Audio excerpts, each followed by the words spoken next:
जय Hind. GS study ए60 में आपका स्वागत है। दोस्तों, मैं आशा करता हूं कि आप सभी लोग स्वस्थ और मस्त होंगे और अपने पढ़ाई को आप लोग अच्छे से कर रहे होंगे। आप सभी लोगों का परिवार बेहतरीन स्वस्थ और मस्त होगा। आप सभी लोगों को मेरी तरफ से ढेर सारा प्यार और आपके माता पिता को मेरी तरफ से प्रणाम है। दोस्तों, आज की क्लास में हम लोग पढ़ेंगे यूपी ट्रिपल एससी एनएम महिला स्वास्थ्य कार्यकर्ता के लिए महत्वपूर्ण बहुविकल्पी प्रश्नों को। और महिला स्वास्थ्य कार्यकर्ता की हमारी 184 नंबर की क्लास है, जिसमें कि सारे क्वेश्चन हमारे कैसे होंगे, तो ऑब्जेक्टिव होंगे, यानी कि बहुविकल्पी होंगे। तो दोस्तों, आप लोग क्लास में बने रहिए और एक एक क्वेश्चन को ध्यान से सुनते चलिए और देखते चलिए। क्या दोस्तों, एक एक क्वेश्चन को ध्यान से सुनते चलिए और देखते चलिए। और जिस भी क्वेश्चन के आप लोगों को आंसर आ रहे हैं, तुरंत कमेंट बॉक्स में हमको बताते भी चलिए। और लास्ट में अपना स्कोर हमको जरूर बताइएगा कि आप लोगों के स्कोर कितने गए हैं। इससे ये पता चलेगी कि आप लोगों की तैयारी अभी किस तरह के क्वेश्चन की हो चुकी है और अभी कितना करना चाहिए। इस चैनल पर जितने भी हमारे भाई बहन आए हैं, चैनल को आप लोग ईमानदारी से सब्सक्राइब कर लीजिए, जब तक कि आप लोगों का एग्जाम नहीं हो जाता है। जैसे ही आप लोगों का एग्जाम हो जाएगा, तुरंत आकर के मुझे अनसब्सक्राइब मार दीजिएगा, मुझे कोई दिक्कत नहीं। इस चैनल पर आप लोगों को क्लास कितने बजे मिलेगी, तो इस चैनल पर आप लोगों को क्लास मिलेगी सुबह 7 AM पे। कितने बजे? सुबह 7 AM पे। और एक क्लास आप लोगों को शाम को देखने को मिलेगी, जिसकी टाइमिंग है 7 PM, यानी कि दो क्लासें आप लोगों को देखने को मिलेगी, एक सुबह 7 बजे और एक शाम को 7 बजे। मैं आप लोगों को चैनल को सब्सक्राइब करने के लिए बार बार क्यों बोलता हूं कि जैसे ही मैं कोई क्लास लूंगा, उसका नोटिफिकेशन आप लोगों के पास चला जाएगा और आप लोग उस क्लास को सबसे पहले देख लेंगे। इसीलिए मैं आप लोगों को बार बार सब्सक्राइब करने के लिए बोलता हूं। अरे भाई, जब आप एग्जाम हॉल में अपने जाने से पहले मुझे अनसब्सक्राइब मार के चला जाइएगा, कोई दिक्कत नहीं ना। एग्जाम हॉल में जाने से पहले अनसब्सक्राइब मार दीजिएगा, कोई दिक्कत नहीं। चलिए, अब देर न करते हुए आज की मोटिवेशन के साथ इस क्लास को हम लोग शुरू करेंगे और देखते हैं कि आज का हमारा मोटिवेशन क्या है। तो आज का हमारा मोटिवेशन है कि ये जिंदगी की कड़वी सच्चाई है। क्या? ये जिंदगी की कड़वी सच्चाई है, जब लोग आपसे मुकाबला नहीं कर सकते तो आपसे नफरत करने लगते हैं। क्या दोस्तों, ये जिंदगी की कड़वी सच्चाई है कि जब लोग आपसे मुकाबला नहीं कर सकते तो आपसे नफरत करने लगते हैं। तो चलिए, आप लोगों का समय जाया न करते हुए आज की क्लास को हम लोग शुरू करते हैं और देखते हैं कि हमारा पहला क्वेश्चन क्या दिया है। चलिए देखते हैं भाई कि हमारा पहला क्वेश्चन क्या दिया है। क्वेश्चन नंबर एक को पढ़िए। क्वेश्चन नंबर एक क्या दिया है भाई? सभी बहने पढ़े। क्वेश्चन नंबर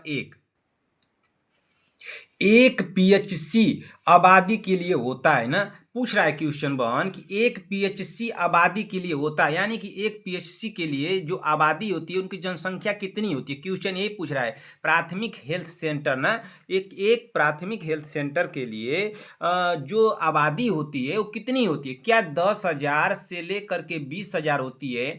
ऑप्शन बी दिया है बहन कि 3,000 से लेके 5,000। ऑप्शन सी दिया है कि 20,000 से लेके 30,000 और ऑप्शन डी दिया है कि 30,000 से लेके 1,20,000। तो हमारा राइट आंसर क्या होगा? सभी बहने कमेंट कर दें भाई कि क्वेश्चन नंबर एक का राइट आंसर क्या हो जाएगा। तो क्वेश्चन नंबर एक पूछ क्या रहा है बहन कि एक पीएचसी यहाँ पे भरना है, डाट डाट डाट दिया है, आबादी के लिए होता है। तो एक पीएचसी आबादी के लिए क्या होता है? पहले तो यहाँ पे ये जानिए कि मैदानी क्षेत्र में कितनी जनसंख्या होनी चाहिए भाई। मैदानी ठीक ना, मैदानी क्षेत्र में, मैदानी क्षेत्र में जो संख्या होती है वो कितनी होती है? तो 30,000 होती है ना। कितनी होती है? 30,000। ठीक, 30,000 होती है। और पहाड़ी चाहे आदिवासी, पहाड़ी ना, पहाड़ी और आदिवासी, आदिवासी ठीक ना, आदिवासी, पहाड़ी, आदिवासी और रेगिस्तानी ठीक ना, रेगिस्तानी इन क्षेत्रों में क्या होता है कि इन क्षेत्रों में कितनी होती है आबादी? तो 20,000 होती है। कितनी होती है? 20,000। तो कितना हो गया? 30,000 और 20,000। तो इसमें से 30,000 और 20,000 कहाँ दिया? देखिए यहाँ पे दिया है कि 20,000 से लेके 30,000। तो यही हमारा राइट आंसर हो जाएगा। एक पीएचसी आबादी के लिए कितनी होता है भाई? संख्या कितनी होती है? आबादी कितनी होती है? तो 20,000 से 30,000 होती है। हमारा राइट आंसर होगा ऑप्शन नंबर सी होगा यहाँ पे। ठीक ना, क्या हो जाएगा? ऑप्शन नंबर सी हो जाएगा। अगले क्वेश्चन पे चलते हैं भाई। अगला क्वेश्चन क्या दिया है? Question number 2। देखिए भाई, क्वेश्चन नंबर 2 को पढ़ने से पहले मैं आप लोगों से कहना चाहता हूं कि बहन, अगर आप लोगों को क्वेश्चन दिख नहीं रहे हैं साफ से, तो आप लोगों को करना क्या है कि अपने मोबाइल की क्वालिटी को बढ़ा लीजिए। क्वालिटी में जाइए, मोबाइल के यूट्यूब की सेटिंग में जाएंगे आप लोग तो तुरंत आप लोगों को उसकी क्वालिटी पे देगा कि जो उसको क्वालिटी को बढ़ा लीजिए। क्वालिटी को बढ़ा लेंगे, फिर उसके बाद क्या करना है कि अपने मोबाइल की वॉल्यूम को बढ़ा लीजिए, ठीक ना। इतना काम आप लोग कर लीजिए, फिर उसके बाद क्लास को देखना शुरू कीजिए। क्वेश्चन नंबर 2 को पढ़िए, क्या दिया है। को छोड़कर HIV सभी के द्वारा फैलता है, यानी किसी एक को इसमें छोड़ करके HIV जो है सभी के द्वारा फैलता है। क्या हाथ मिलाने से, रक्त आदान से, या माँ से बच्चे को, या यौन संभोग से। तो जो HIV फैलता है वो कैसे फैलता है, लेकिन एक को छोड़ करके, बताइए इसमें राइट आंसर क्या होगा दूसरे का। तो देखिए, क्या रक्त आदान, जी बिल्कुल, रक्त आदान करने से भी HIV फैल सकता है। यौन संभोग करने से भी HIV फैल सकता है। माँ से बच्चे को, तो माँ से बच्चे को कैसे फैलेगा। तो जब माँ को अगर HIV है तो अगर माँ अपने बच्चे को दूध पिलाएगी तभी तो हो जाएगा ना, स्तनपान कराएगी तो तभी ये फैल सकता है। लेकिन हाथ मिलाने से HIV नहीं फैल सकता है, इसी को छोड़ करके सभी हो जाएंगे। तो ये यही हमारा राइट आंसर हो जाएगा, सब गलत हो जाएंगे ना। ये पूछा ना है को छोड़ करके, तो हाथ मिलाना को छोड़ करके ये सभी जो है HIV द्वारा फैल सकता है ना। तो राइट आंसर यहाँ पे क्या हो जाएगा, ऑप्शन नंबर यहाँ पे ए होगा। क्या होगा, ऑप्शन नंबर ए, के छोड़कर, को छोड़कर HIV सभी द्वारा फैलता है। तो हाथ मिलाना जो है, इसको हाथ मिलाने से छोड़ करके HIV सभी से फैल सकता है। तो इसलिए हमारा राइट आंसर हुआ यहाँ पे ऑप्शन नंबर ए। किसी का गलत तो नहीं हुआ, किसी भी बहन का गलत नहीं होना चाहिए। अब ध्यान से क्वेश्चन को बस सुनते चलिए, देखते चलिए। जिस भी क्वेश्चन के आप लोगों को आंसर आ रहे हैं बहन, तुरंत कमेंट बॉक्स में आप लोगों को बताते भी चलिए ना। चलिए क्वेश्चन नंबर 3 को पढ़िए। गंभीर निर्जलन के संकेत और लक्षण क्या है। गंभीर निर्जलन के संकेत और लक्षण क्या है। क्या संकन फोंटेनल, ऑप्शन बी दिया है ज्यादा खाना, ऑप्शन सी दिया है किसी भी खुले छिद्र से रक्तस्राव, और ऑप्शन डी दिया है मूत्र आउटपुट में वृद्धि। तो राइट आंसर क्या होगा बताइए। यहाँ पे राइट आंसर क्या होगा भाई तीसरे का, बताइए जल्दी से। गंभीर निर्जलन के संकेत और लक्षण क्या है। तो देखिए यहाँ पे तो सी वाला हो सकता है संभवतः, लेकिन यहाँ पे जो सेटुबल और जो राइट आंसर होगा ऑप्शन नंबर ए हो जाएगा। संकन ना, संकन फोंटेनल होगा। क्या होगा, संकन फोंटेनल होगा बहन, ऑप्शन नंबर ए यहाँ पे राइट आंसर होगा। अगले क्वेश्चन पे चलिए। अगला क्वेश्चन क्या दिया है, क्वेश्चन नंबर 4। क्वेश्चन नंबर 4 को पढ़िए। निम्नलिखित में से को छोड़कर आशा कार्यकर्ता को नीचे दिए गए सभी स्थानों में पोस्ट किया जाता है ना। पूछा क्या है कि निम्नलिखित में से को छोड़कर आशा कार्यकर्ता को नीचे दिए गए सभी स्थानों में पोस्ट किया जाता है। तो किसको छोड़ करके आशा कार्यकर्ता को सभी स्थानों पर पोस्ट किया जाता है भाई। क्या सामुदायिक केंद्र होगा, या सुपर स्पेशलिटी अस्पताल होगा, या फील्ड दौरा होगा, या उप केंद्र होगा। तो इसमें से कौन सा ऐसा है जो कि छोड़ करके स्थान को आशा कार्यकर्ता को क्या किया जाता है, पोस्ट किया जाता है। तो बताइए इसमें राइट आंसर क्या होगा। क्वेश्चन क्या पूछा है बहन, क्वेश्चन को दोबारा से पढ़िए। क्वेश्चन पूछ रहा है कि निम्नलिखित में से को छोड़कर आशा कार्यकर्ता को नीचे दिए गए सभी स्थानों में पोस्ट किया जाता है। तो किसको छोड़ करके आशा कार्यकर्ता को सभी स्थानों में पोस्ट किया जाता है भाई, जल्द से आप लोग बताइए। तो चौथे नंबर क्वेश्चन का राइट आंसर क्या होगा भाई, बताइए जल्दी। देखिए सामुदायिक केंद्र पर तो उसको पोस्ट किया जाता है आशा कार्यकर्ता को, फील्ड दौरा में भी पोस्ट किया जाता है, उप केंद्र पर भी पोस्ट किया जाता है। लेकिन क्या ये सुपर स्पेशलिटी अस्पताल में उसको किया जाता है पोस्ट, बताइए। सुपर स्पेशलिटी अस्पताल में तो पोस्ट नहीं किया जाता है। तो यही नहीं होगा, इसी को हम लोग छोड़ देंगे। तो यही हमारा राइट आंसर हो जाएगा। ये सभी हमारे गलत हो जाएंगे। क्या हो जाएंगे, ये गलत हो जाएंगे। यही हमारा राइट आंसर होगा, सुपर स्पेशलिटी अस्पताल। राइट आंसर होगा बहन यहाँ पे ऑप्शन नंबर बी हो जाएगा। क्या हो जाएगा, ऑप्शन नंबर बी। ठीक ना, किसी का गलत तो नहीं हुआ, किसी भी बहन का गलत नहीं होना चाहिए। अगर गलत हो रहा है बहन तो घबराइए मत ना, किसी भी बहन को घबराना नहीं है ना। 1 2 क्वेश्चन, 4 क्वेश्चन, 10 क्वेश्चन, 5 क्वेश्चन गलत हो जाता है तो क्या उसमें दिक्कत हो गई, दोबारा से उसको पढ़िएगा, क्लियर हो जाएगा। ठीक ना, ये नहीं कि एकदम होपलेस हो जाए कि तो हमारा गलत हो गया। कुछ भी नहीं, जो गलत हो रहा है होने दीजिए। एक नहीं 4 गलत कीजिए, एक नहीं आप 4 गलत कीजिए, 5 गलत कीजिए बहन, 10 गलत कीजिए, लेकिन इससे घबराना नहीं है। बात यहाँ पे ये है कि आप लोगों का एग्जाम हाल में गलत नहीं होना चाहिए। यहाँ पे जितनी बार गलत करना है बहन उतनी बार गलत कीजिए, जो डाउट है वो डाउट पूछिए, लेकिन एग्जाम हाल में पा जाइएगा अगर इस क्वेश्चन को तो उड़ा दीजिएगा हवा में, हवाई जहाज की तरह। क्वेश्चन नंबर 5 को पढ़िए। डॉट्स का पूर्ण रूप क्या है। क्या directly observer short course therapy, option B दिया है developed observed short course treatment. Option C दिया है डिटेल्ड ऑब्जर्वर ना ट्रीटमेंट कोर्स। ऑप्शन डी दिया है detailed unobserver treatment services. Right answer क्या होगा आप लोग हमको बताइए। इसका राइट आंसर क्या होगा बहन? क्वेश्चन को दोबारा से पढ़िए। DOTS डॉट्स का पूर्ण रूप क्या है? क्या directly observer short course therapy होगा, या developed observed short course treatment होगा, या डिटेल्ड ऑब्जर्वर ट्रीटमेंट कोर्स होगा, या डिटेल्ड अनऑब्जर्वर ना ट्रीटमेंट सर्विसेज होगा। तो राइट आंसर यहाँ पे क्या हो जाएगा 5वें नंबर का? तो 5वें नंबर का राइट आंसर होगा बहन यहाँ पे क्या हो जाएगा? ऑप्शन नंबर ए हो जाएगा ना। क्या हो जाएगा? Option number A directly observer ना शार्ट कोर्स थेरेपी हो जाएगा। हमारा राइट आंसर होगा ऑप्शन नंबर ए होगा ना। अच्छा, यह जो है विश्व स्वास्थ्य संगठन द्वारा क्या है, इसको तपेदिक नियंत्रण के लिए अनुशासित रणनीति बनाई थी। क्या की थी? विश्व स्वास्थ्य संगठन जो है क्या किया था, इसके द्वारा जो तपेदिक ना तपेदिक इसके द्वारा क्या किया था, तपेदिक नियंत्रण के लिए अनुशासित रणनीति बनाई थी। क्या बनाई थी? अनुशासित रणनीति बनाई थी ना। अनुशासित रणनीति बनाई थी। इसके द्वारा कौन बनाया था? विश्व स्वास्थ्य संगठन बनाया था। राइट आंसर यहाँ पे क्या हुआ है? ऑप्शन नंबर ए हुआ है। कोई कंफ्यूजन, कोई दिक्कत होगा दोबारा से आप लोग कमेंट कीजिएगा। अगले क्वेश्चन पे चलते हैं बहन। अगला क्वेश्चन क्या दिया है? Question number 6। क्वेश्चन नंबर 6 को पढ़िए।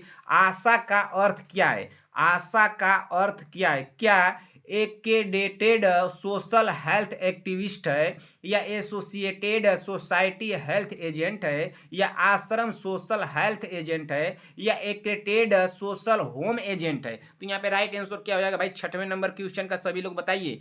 आशा का अर्थ क्या है? तो आशा का अर्थ है एक्रेडिटेड सोशल हेल्थ एक्टिविस्ट है। राइट आंसर हो जाएगा ऑप्शन नंबर ए होगा बहन। क्या हो जाएगा? Option number A. अच्छा, आशा जो है इसको किसके द्वारा नियुक्त किया गया था भाई? किस समुदाय स्वास्थ्यकर्ता के द्वारा नियुक्त किया गया था? तो इसको पूछेगा तो इसको कर दीजिएगा NRHM ना। NRHM के तहत नियुक्त सामुदायिक स्वास्थ्य केंद्र कार्यकर्ता है। किसके तहत है?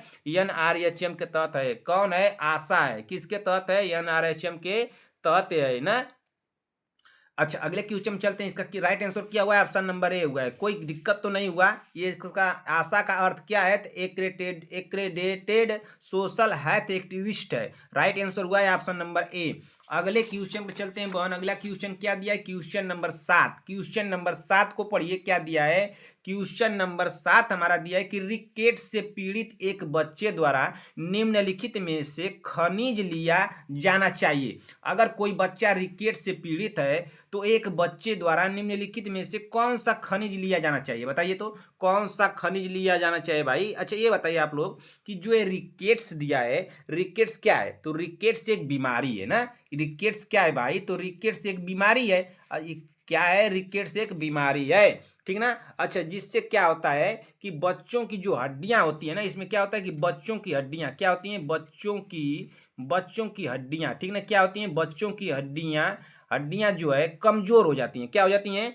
कमजोर हो जाती हैं, ठीक ना। कमजोर ना, कमजोर मतलब कि नरम ना, कमजोर हो जाती हैं। क्या हो जाती हैं भाई? रिकेट से छोटे बच्चों की हड्डियां जो है कमजोर हो जाती हैं। और यह आमतौर पर कैसे होता है?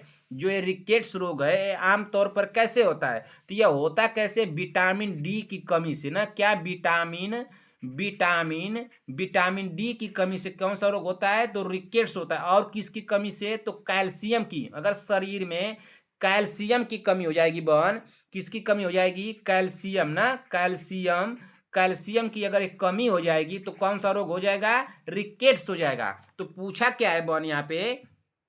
रिकेट्स से पीड़ित एक बच्चे द्वारा निम्नलिखित में से कौन सा खनिज लिया जाना चाहिए? तो जब रिकेट से बच्चा एक पीड़ित है तो उसको कौन सा खनिज दिया जाना चाहिए भाई? क्या? पोटेशियम। ऑप्शन बी दिया है कैल्शियम, ऑप्शन सी दिया है सोडियम, ऑप्शन डी दिया आयरन। तो आप लोगों को कौन सा ऐसा आंसर लग रहा है कि जिसको लगा देना चाहिए हमको? तो देखिए, विटामिन डी की कमी से रिकेट्स होता है और कैल्शियम की कमी से हो रहा है। तो जब इससे पीड़ित है बच्चा तो उसको क्या लेना चाहिए कि वो रिकेट्स ठीक हो जाए? तो इसमें ऑप्शन डी विटामिन डी दिया नहीं है, तो कैल्शियम दिया है नहीं यहाँ पे। तो यही हमारा राइट आंसर हो जाएगा, ऑप्शन नंबर बी हो जाएगा। क्या हो जाएगा? Option number B. कोई कंफ्यूजन तो नहीं हुआ? किसी भी बहन को कोई दिक्कत होगा बहन हमको कमेंट कीजिएगा, मैं बताने की आप लोगों को पूरी कोशिश करूंगा। क्वेश्चन नंबर 8, दर्द प्रबंधन के लिए इस्तेमाल की जाने वाली सबसे पहली पूछा है, सबसे पहली दवा कौन सी है बताइए तो। क्या मार्फिन है, ऑप्शन बी दिया है क्लोनिडाइन है, ऑप्शन सी दिया है एसिटामिनोफेन है, ऑप्शन डी दिया केटामाइन है। तो राइट आंसर क्या होगा बताइए तो। 8वें नंबर क्वेश्चन का राइट आंसर क्या होगा भाई, सभी बहनें हमको कमेंट करके बताएं।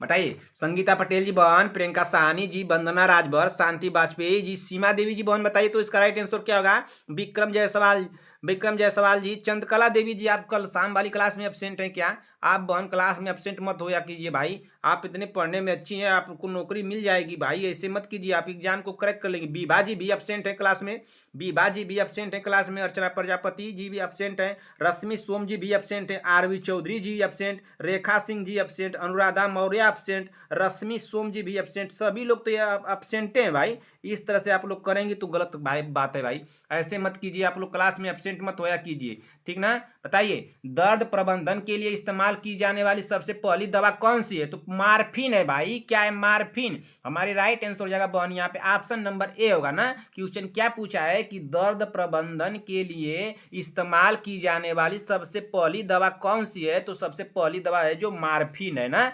क्या है? मार्फिन है, क्या करती है कि दर्द को कम करती है ना। तो ये राइट आंसर हो जाएगा ऑप्शन नंबर ए होगा। कोई दिक्कत हुआ? कोई दिक्कत तो नहीं हुआ? कोई दिक्कत होगा बहन कमेंट करके बताइएगा कि सर समझ में आया नहीं आया ना। कोई दिक्कत होगा तो हमको बता दीजिएगा, सर इस क्वेश्चन में डाउट है, ठीक। अच्छा, एक बात और हो गया। अब क्वेश्चन नंबर 9 पे चलते हैं। निम्नलिखित में से कौन सा एक आइसोटोनिक घोल है? आइसोटोनिक घोल है बताइए तो।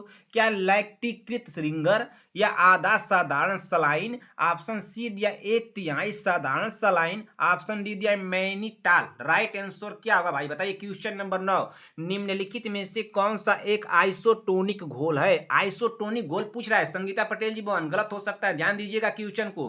क्वेश्चन में पूछा क्या है वहां पे मैं डैश लगा दिया हूं। क्वेश्चन में पूछा क्या, इसको ध्यान दीजिएगा। आइसोटोनिक घोल पूछ रहा है और ऑप्शन को देखते हुए संगीता पटेल जी बहन गलत हो सकता है, ध्यान ध्यान से कीजिएगा इसको। शांति वाजपेयी जी बहन ध्यान दीजिए, सीमा देवी जी, चंद्रकला देवी जी, अर्चना प्रजापति, बीबा जी, रंजना राजभर, नेहा तिवारी, नीतू कुमारी, आरवी चौधरी जी, लगाइए इस क्वेश्चन को बहन, आप कर सकती हैं, उड़ा दीजिए बहन इस क्वेश्चन को। तो रश्मि सोम जी बहन, आप एब्सेंट क्यों होती हैं बहन?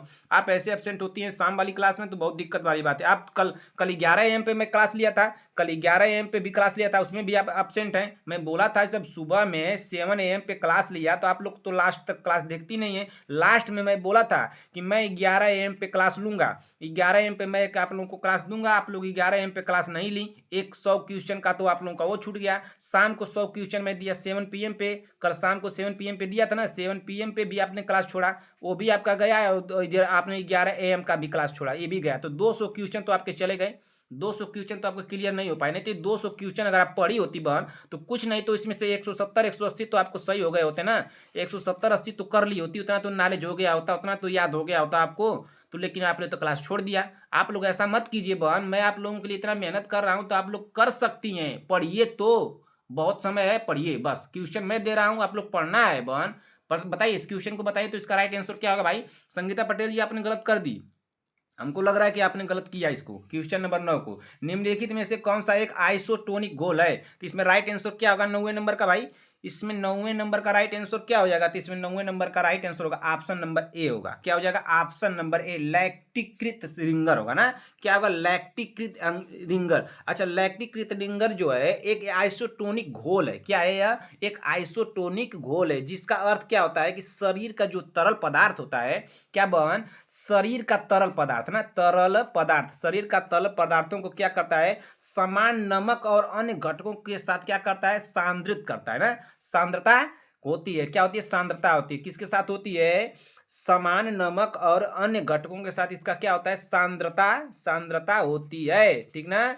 किसका? आइसोटोनिक घोल का। राइट आंसर होगा ऑप्शन नंबर ए, लैक्टिकृत रिंगर, ठीक ना। गलत तो नहीं हुआ, गलत तो नहीं हुआ। संगीता पटेल जी कमेंट कीजिए, सभी बहनें कमेंट करें, सीमा देवी जी, शांति वाजपेयी जी, रश्मि सोम जी, आप बताइए तो गलत हुआ कि सही हुआ, और लिख करके आप लोग बताएंगी कि सर क्वेश्चन नंबर मेरा 9 सही है या गलत है ना, इसको बताइएगा। क्वेश्चन नंबर 10 को बताइए, चलिए क्वेश्चन नंबर 10 को बताइए भाई।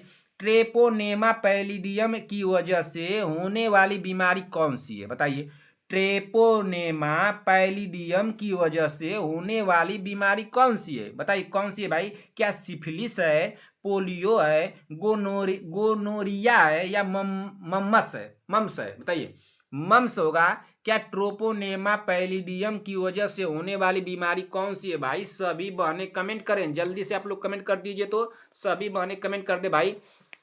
बताइए। तो इसमें क्या हो जाएगा बहन? राइट आंसर हो जाएगा ऑप्शन नंबर ए, सिफिलिस होगा। क्या होगा? सिफिलिस होगा ना। ट्रेपोनेमा पैलिडियम की वजह से होने वाली बीमारी कौन सी है? तो ट्रेपोनेमा पैलिडियम की वजह से होने वाली बीमारी सिफिलिस है। राइट आंसर होगा बहन ऑप्शन नंबर यहाँ पे ए हो जाएगा। क्या हो जाएगा? Option number A. अच्छा, सिफिलिस जो है एक यौन संचारित संक्रमण है। ये सिफिलिस जो क्या है? यह यौन संचारित संक्रमण है। कौन सा संक्रमण है? यौन संचारित ना, यौन संचारित क्या संक्रमण है, ठीक ना। यौन संचारित संक्रमण है ना, इस बात को ध्यान दीजिएगा। जो कि किससे होता है? तो बैक्टीरिया से होता है ना। वो कौन सी बैक्टीरिया है? तो ट्रेपोनेमा पैलिडियम जो है वो बैक्टीरिया है ना। इसी के कारण क्या होता है? सिफिलिस होता है। ये क्या है? बैक्टीरिया है, ठीक ना। इतना तो आप लोगों को क्लियर हुआ ना बहन। चलिए अगला क्वेश्चन पे चलते हैं। Question number 11। क्वेश्चन नंबर 11 को पढ़िए। घाव से खून बहने की देखभाल करते समय पहला चरण क्या है? बताइए। तो घाव से अगर खून बहने लगे तो उसके देखभाल करते समय पहला चरण क्या होना चाहिए? क्या एक स्वच्छ और या रोगाणु रहित ड्रेसिंग के साथ सीधा दबाएं? ऑप्शन बी दिया दबाव बिंदु पर दबाएं।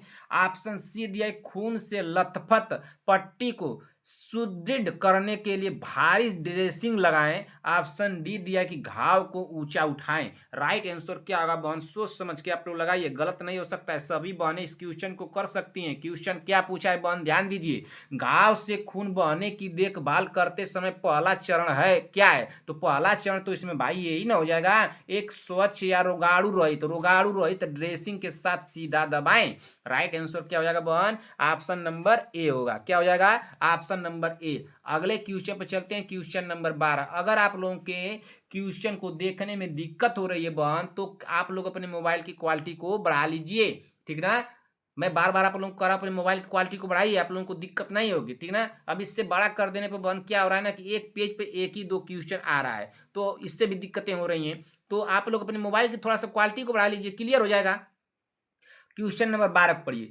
जले हुए हिस्से को स्वच्छ या रोगाणु रहित ड्रेसिंग के साथ क्यों कवर करना चाहिए? बताइए। तो जले हुए, देखिए जले हुए वाला जो क्वेश्चन था तो 2-3 क्वेश्चन आप लोगों को करा दिया। 3 क्वेश्चन जिसमें था ना कि एक क्वेश्चन था कि अगर कोई जल गया है व्यक्ति या कोई स्त्री जल गई, इस तरह से कोई क्वेश्चन में कराया था। संगीता पटेल जी बहन, आप लोगों को याद आ रहा है ना, शांति वाजपेयी जी कि जो एक क्वेश्चन क्या कराया था, मैं 3-4 दिन पहले आप लोग कराया था कि कोई स्त्री चाहे कोई व्यक्ति जल गया है तो उसको फफोले नहीं पड़े हैं, फफोले ना, फफोले नहीं पड़े तो क्या करना चाहिए? एक को फफोले पड़ गए तो क्या करना चाहिए? एक ऐसा कुछ था उसमें ऑप्शन कि उसके जले हुए भाग फफोले को फोड़ दें, ठीक ना, ऐसा था। और कुछ ऐसा था कि जले हुए व्यक्ति को पीटने लगे, इस तरह से कुछ था, मारना चाहिए, कुछ ऐसा करके था ना। तो मैं उस तरह से करा दिया हूँ। एक आप लोगों का ये छूट रहा था, इसको भी मैं करा दे रहा हूँ, ठीक ना। 2-3 इसमें छूट रहे हैं तो इसको मैं करा दे रहा हूँ, ठीक ना। देखिए ये क्या पूछा है बहन कि जले हुए हिस्से को स्वच्छ या रोगाणु रहित ड्रेसिंग के साथ क्यों कवर करना चाहिए? तो क्यों कवर करना चाहिए? क्या संक्रमण रोकने के लिए कवर करना चाहिए, या जले क्षेत्र को ठंडा करने के लिए, या जले क्षेत्र को गर्म करने के लिए, या संक्रमण को रोकने के लिए और जले क्षेत्र को गर्म रखने के लिए, दोनों? तो राइट आंसर इसमें क्या हो जाएगा? बताइए। तो 12 नंबर क्वेश्चन का राइट आंसर क्या होगा भाई? तो इसमें देखिए राइट आंसर जो हो जाएगा, संक्रमण को रोकने के लिए क्या करना चाहिए? उसको ड्रेसिंग के साथ कवर करना चाहिए। क्यों करना चाहिए? कि संक्रमण को रोका जा सके ना। जले हुए हिस्से को स्वच्छ या रोगाणु रहित यानी रोगाणुओं से बचाने के लिए ड्रेसिंग के साथ क्यों कवर करना चाहिए? तो क्योंकि संक्रमण से उसको रोका जा सके इसलिए कवर करना चाहिए। यहाँ पे राइट आंसर हो जाएगा वन ऑप्शन नंबर ए। अब तो दिक्कत नहीं हुआ है, कोई कन्फ्यूजन, कोई दिक्कत होगा बहन, सभी बहनों से मेरा रिक्वेस्ट है कि आप लोग हमको कमेंट करके हमसे पूछेंगी ना। बहन इतने हम लोग अच्छे तैयारी पे चल रहे हैं, इतने अच्छे मुकाम पे आ गए हैं, अब कोई लापरवाही नहीं चलना चाहिए ना। हम लोग जरूर आप लोग और हम दोनों लोग मिल करके सभी लोग एग्जाम को क्रैक करेंगे, ठीक ना। तो आप लोग कोई डाउट हो मुझसे पूछिए, मैं बताने के लिए रेडी हूँ, तैयार हूँ, मैं बताऊंगा। और क्वेश्चन जितना दिया जा रहा है उतना रेडी करते रहिए बहन ना, उतना रेडी करते रहिए। देखिए कौन सा हम लोग का है, 84 यानी कि 184 नंबर की क्लास है, जिसमें कि हम लोग 24 नंबर का क्या कर रहे हैं, 24 नंबर का मैराथन वाला कर रहे हैं। तो 24 का इसको कर लेंगे तो हम लोग का कितना क्वेश्चन हो जाएगा बहन, यहीं पे 2400 क्वेश्चन हो जाएगा ना। 2400 क्वेश्चन तो यहीं पे हम लोगों का हो जाएगा। उधर आप लोग पढ़ लेंगे एक से लेकर के, मैं डेली बोल रहा हूँ कि एक से लेकर के कोई जरूरी है कि एक से लेकर के 105 तक ही आप लोग पढ़ेगी। तो एक से लेकर के 105 तक उधर आप लोग पढ़ेंगे, तो 2000 3000 क्वेश्चन उधर आप लोगों को तैयार हो जा रहे हैं, ठीक ना। 3000 की लपेट में तैयार हो जा रहे हैं, तो 3 2 5 5,500 की लपेट में हम लोग क्वेश्चन तैयार कर रहे हैं। 5,500 क्वेश्चन के तैयारी में है हम लोग ना। 5,500 क्वेश्चन की तैयारी में हम लोग चल रहे हैं इस समय, ठीक ना। कितना भूलेगा आदमी, अभी आगे मैं करेबे करूंगा, अभी तो हम लोग के पास टाइम है ना। इधर देखिए कितना टाइमिंग है, इधर 4 दिन 5 दिन का टाइम इधर है, उधर 10 4 13 14 दिन का टाइम, भाई उतने में तो हम लोग बहुत कुछ कर लेंगे, ठीक ना। तो आप लोग एकदम खूब मेहनत कीजिए जितना हो सके बहन ना। मैं डेली आप लोगों को बता रहा हूँ बहन कि खूब रिवीजन कीजिए, जितना हो सके उतना रिवीजन, मोस्ट इंपॉर्टेंट है बहन आप लोगों के लिए रिवीजन है ना। खूब रिवीजन कीजिए, एग्जाम के आप लोग जरूर क्रैक कर लेंगी। क्वेश्चन देने के लिए मैं कर रहा हूँ ना, क्वेश्चन मैं तैयार कर रहा हूँ, तो मैं आप लोगों को डेली क्वेश्चन देता रहूंगा, और आप लोग बस तैयार करते रहिए ना, तैयार करते रहिए, जाके एग्जाम हॉल में पा जाइएगा, उड़ा दीजिएगा एकदम हवाई जहाज की तरह। भाई क्वेश्चन नंबर 13 को पढ़िए बहन, बातें बहुत हो गई, क्वेश्चन नंबर 13 को पढ़ा जाए। स्वास्थ्य सेवाओं के महत्वपूर्ण उद्देश्य क्या है, बताइए। स्वास्थ्य सेवाओं के महत्वपूर्ण उद्देश्य क्या है, क्या रोगों की रोकथाम, ऑप्शन बी दिया है कि स्वास्थ्य को बढ़ावा देना, ऑप्शन सी दिया रोगों से इलाज, ऑप्शन डी दिया है बहन अन्य विकल्पों में सभी। तो इसमें राइट आंसर क्या होगा बताइए तो। स्वास्थ्य सेवाओं के महत्वपूर्ण उद्देश्य क्या है, स्वास्थ्य सेवाओं के महत्वपूर्ण उद्देश्य पूछ रहा है ना, तो स्वास्थ्य सेवाओं के महत्वपूर्ण उद्देश्य क्या हो सकते हैं बताइए आप लोग तो। देखिए इसमें महत्वपूर्ण उद्देश्य उसके क्या हो सकते हैं कि रोगों की रोकथाम ना, स्वास्थ्य सेवाओं का उसका उसका तो महत्वपूर्ण उद्देश्य होगा कि रोगों की रोकथाम, बिल्कुल सही है। ऑप्शन बी किया दिया कि स्वास्थ्य को बढ़ावा देना, जी भाई बिल्कुल सही है। ऑप्शन सी किया दिया रोगों से इलाज, ये भी सही है। जब तीनों ऑप्शन सही हो रहे तो यहाँ पे क्या दिया अन्य विकल्पों में सभी, बात वही लिखा है कि उपरोक्त सभी, लेकिन लिखा कैसे गया है कि अन्य विकल्पों में सभी। तो राइट आंसर होगा ऑप्शन नंबर डी। ऐसे ही थोड़ा सा एग्जामिनर घुमा देगा, आप लोग कंफ्यूज हो जाएंगी। तो मेरा कहना है आप लोगों से कि सारे क्वेश्चन को ध्यान से पढ़िएगा, उसके विकल्प को ध्यान से पढ़िएगा बहन, उसके बाद ही लगाइएगा। लगाते वक्त क्वेश्चन के और उसके ऑप्शन को ध्यान में रखते हुए लगाना है, रंगना है, ठीक ना। इतना ध्यान दीजिएगा सभी बहने। क्वेश्चन नंबर 14 को पढ़िए। रेबीज किसके काटने से फैलता है, तो रेबीज किसके काटने से फैलता है बताइए। आप लोग तो सभी लोग जानती होंगी, एनोफिलीज मच्छर के काटने से फैलता है, कि क्यूलेक्स मच्छर के काटने से फैलता है, कि मक्खियों के काटने से फैलता है, एक पागल कुत्ते के काटने से फैलता है, किसके काटने से फैलता है भाई बताइए तो। रेबीज किसके काटने से फैलता है, ये तो सभी बहनें जानती हैं ना। शांति वाजपेयी जी आपको तो आता होगा, संगीता पटेल जी को भी आता होगा, हमारी एक बहन है चंद्रकला देवी जी, उनको भी आता है, अर्चना प्रजापति, विभा जी है, सभी बहनें, जैसे आरवी चौधरी जी हमारे साथ आज जुड़ी हैं, और कौन है अनुराधा मौर्य जी जुड़ी हैं। अनुराधा मौर्य जी हमारी क्लास आपको कैसे लग रही है बहन, आप बोली थी कि सर आपकी हम क्लास ले रहे हैं, देखते हैं कैसा लगता है, तो आपकी हमारी क्लास कैसी लगी आप बताइएगा। अनुराधा मौर्य जी, रेखा सिंह जी हैं, रश्मि सोम जी, बताइए तो ये भाई इसका राइट आंसर क्या, इसमें समझ लेना है। एक पागल कुत्ते के काटने से क्या फैलता है, रेबीज फैलता है ना। हमारा राइट आंसर होगा बहन ऑप्शन नंबर डी हो जाएगा, क्या हो जाएगा, ऑप्शन नंबर डी होगा। ठीक, अगले क्वेश्चन पे चलते हैं बहन, क्वेश्चन नंबर 15। क्वेश्चन नंबर 15 को पढ़िए। हैजा का मल कैसा होता है बताइए, तो हैजा का मल कैसा होता है, क्या हरा होता है, पीला होता है, चावल के पानी की तरह होता है, या साधारण होता है। देखिए क्वेश्चन क्या है, एक बार मैं आप लोगों से क्वेश्चन कराया गया था कि चावल के पानी की तरह मल को जो होता है तो कैसा रोग हुआ रहता है, इस तरह से कुछ क्वेश्चन था। यहाँ पे क्वेश्चन को ऑप्शन को बदल करके क्वेश्चन बना दिया गया है। अब बताइए क्या हैजा का मल कैसा होता है, क्या हरा होता है, पीला होता है, या चावल के पानी की तरह होता है, या साधारण होता है। तो कैसा होता है भाई, 15 नंबर का क्वेश्चन का राइट आंसर क्या होगा? ऑप्शन नंबर सी होगा भाई। अगर हैजा का मल है तो कैसा रहेगा? चावल के पानी के जैसा, पानी की तरह रहेगा। हमारा राइट आंसर होगा बहन यहाँ पर ऑप्शन नंबर सी। देखिए बहन, मैं हर तरह से सोच रहा हूँ कि आप लोगों को क्वेश्चन किस तरह से एग्जामिनर घुमा सकता है, किस तरह से पूछ सकता है, मैं देने की पूरी कोशिश कर रहा हूँ। आप लोग बस ईमानदारी पूर्वक पढ़िएगा बहन। आप सभी बहनों से मेरा रिक्वेस्ट है, आप लोग अब पहले से बहुत बेहतर हो चुकी हैं। पहले जैसी हमारी बहनें थीं, किसी का आ रहा था 20 में, किसी का आ रहा था, जैसे मान लीजिए कि सीमा देवी जी का, आगे बातें करते हैं, पहले क्वेश्चन को पढ़ा जाए कम से कम 10 क्वेश्चन। कुत्ते के काटने पर तत्काल उपचार क्या है? कुत्ते के काटने पर तत्काल उपचार क्या है? तो क्या अस्पताल भेजना? तत्काल पूछा है ना, इसको ध्यान दीजिएगा, इस शब्द को भी ध्यान दीजिएगा। कुत्ते के काटने पर तत्काल उपचार क्या है? क्या अस्पताल भेजना, एंटीसेप्टिक लगाना, ऑप्शन सी दिया साबुन और पानी से घाव धोना, और ऑप्शन डी दिया टाँके लगाना। अब बताइए राइट आंसर इसमें क्या हो जाएगा? इस शब्द को ध्यान देते हुए, कुत्ते के काटने पर तत्काल उपचार क्या है? तो तत्काल उपचार हम लोग क्या करेंगे? क्या तत्काल उसको अस्पताल भेजेंगे, या एंटीसेप्टिक लगाएंगे, या टाके लगाएंगे, या साबुन और पानी से घाव को धो देंगे? तो कौन सा राइट आंसर होगा 16 नंबर का? तो 16 नंबर का राइट आंसर होगा ऑप्शन नंबर सी, साबुन और पानी से घाव को धोना चाहिए ना।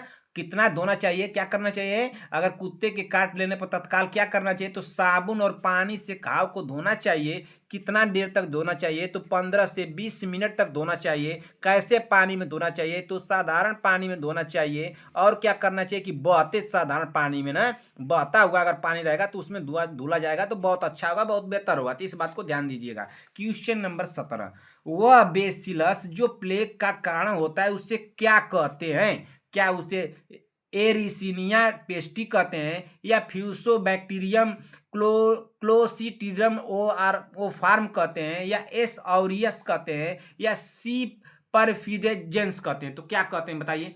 वह बेसिलस जो प्लेग का कारण होता है उसे क्या कहते हैं बताइए? तो उसको क्या कहते हैं भाई? 17 नंबर का राइट आंसर क्या होगा? तो उसको कहते हैं, क्या कहते हैं? उसको कहते हैं यूरिसीनिया पेस्टी कहते हैं। क्या कहते हैं? यूरिसेनिया पिस्टी। राइट आंसर हो जाएगा यहाँ पे ऑप्शन नंबर ए हो जाएगा ना। क्या हो जाएगा? Option number A. अगले क्वेश्चन पर चलेंगे। अगला क्वेश्चन क्या दिया है बहन? क्वेश्चन नंबर 18, पीयूष ग्रंथि अपने प्रेरक हार्मोनों की वजह से अन्य अंतःस्रावी ग्रंथियों की स्राविक संक्रिया को नियंत्रित करती है। निम्नलिखित में से कौन सी अंतःस्रावी ग्रंथि पीयूष ग्रंथि से स्वतंत्र कार्य करती है? बताइए, पूछा क्या है क्वेश्चन बहन? क्वेश्चन को दोबारा से पढ़िए। पीयूष ग्रंथि अपने प्रेरक हार्मोन की वजह से अन्य अंतःस्रावी ग्रंथियों की स्रावी सक्रियता को नियंत्रित करती है। निम्नलिखित में से कौन सी अंतःस्रावी ग्रंथि पीयूष ग्रंथि से स्वतंत्र कार्य करती है, कर सकती है? तो कौन कर सकती है? क्या आउटू, जनन ग्रंथि, अधिवृक्क ग्रंथि, या प्राउटू? कौन सी ग्रंथि कर सकती है बताइए?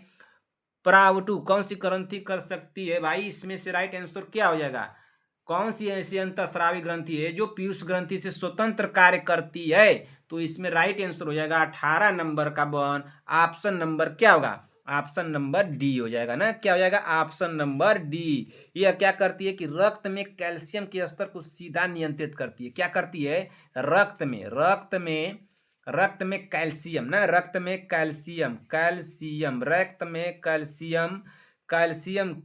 कैल्शियम के स्तर को क्या करती है? सीधे नियंत्रित करती है। क्या करती है? सीधे नियंत्रित करती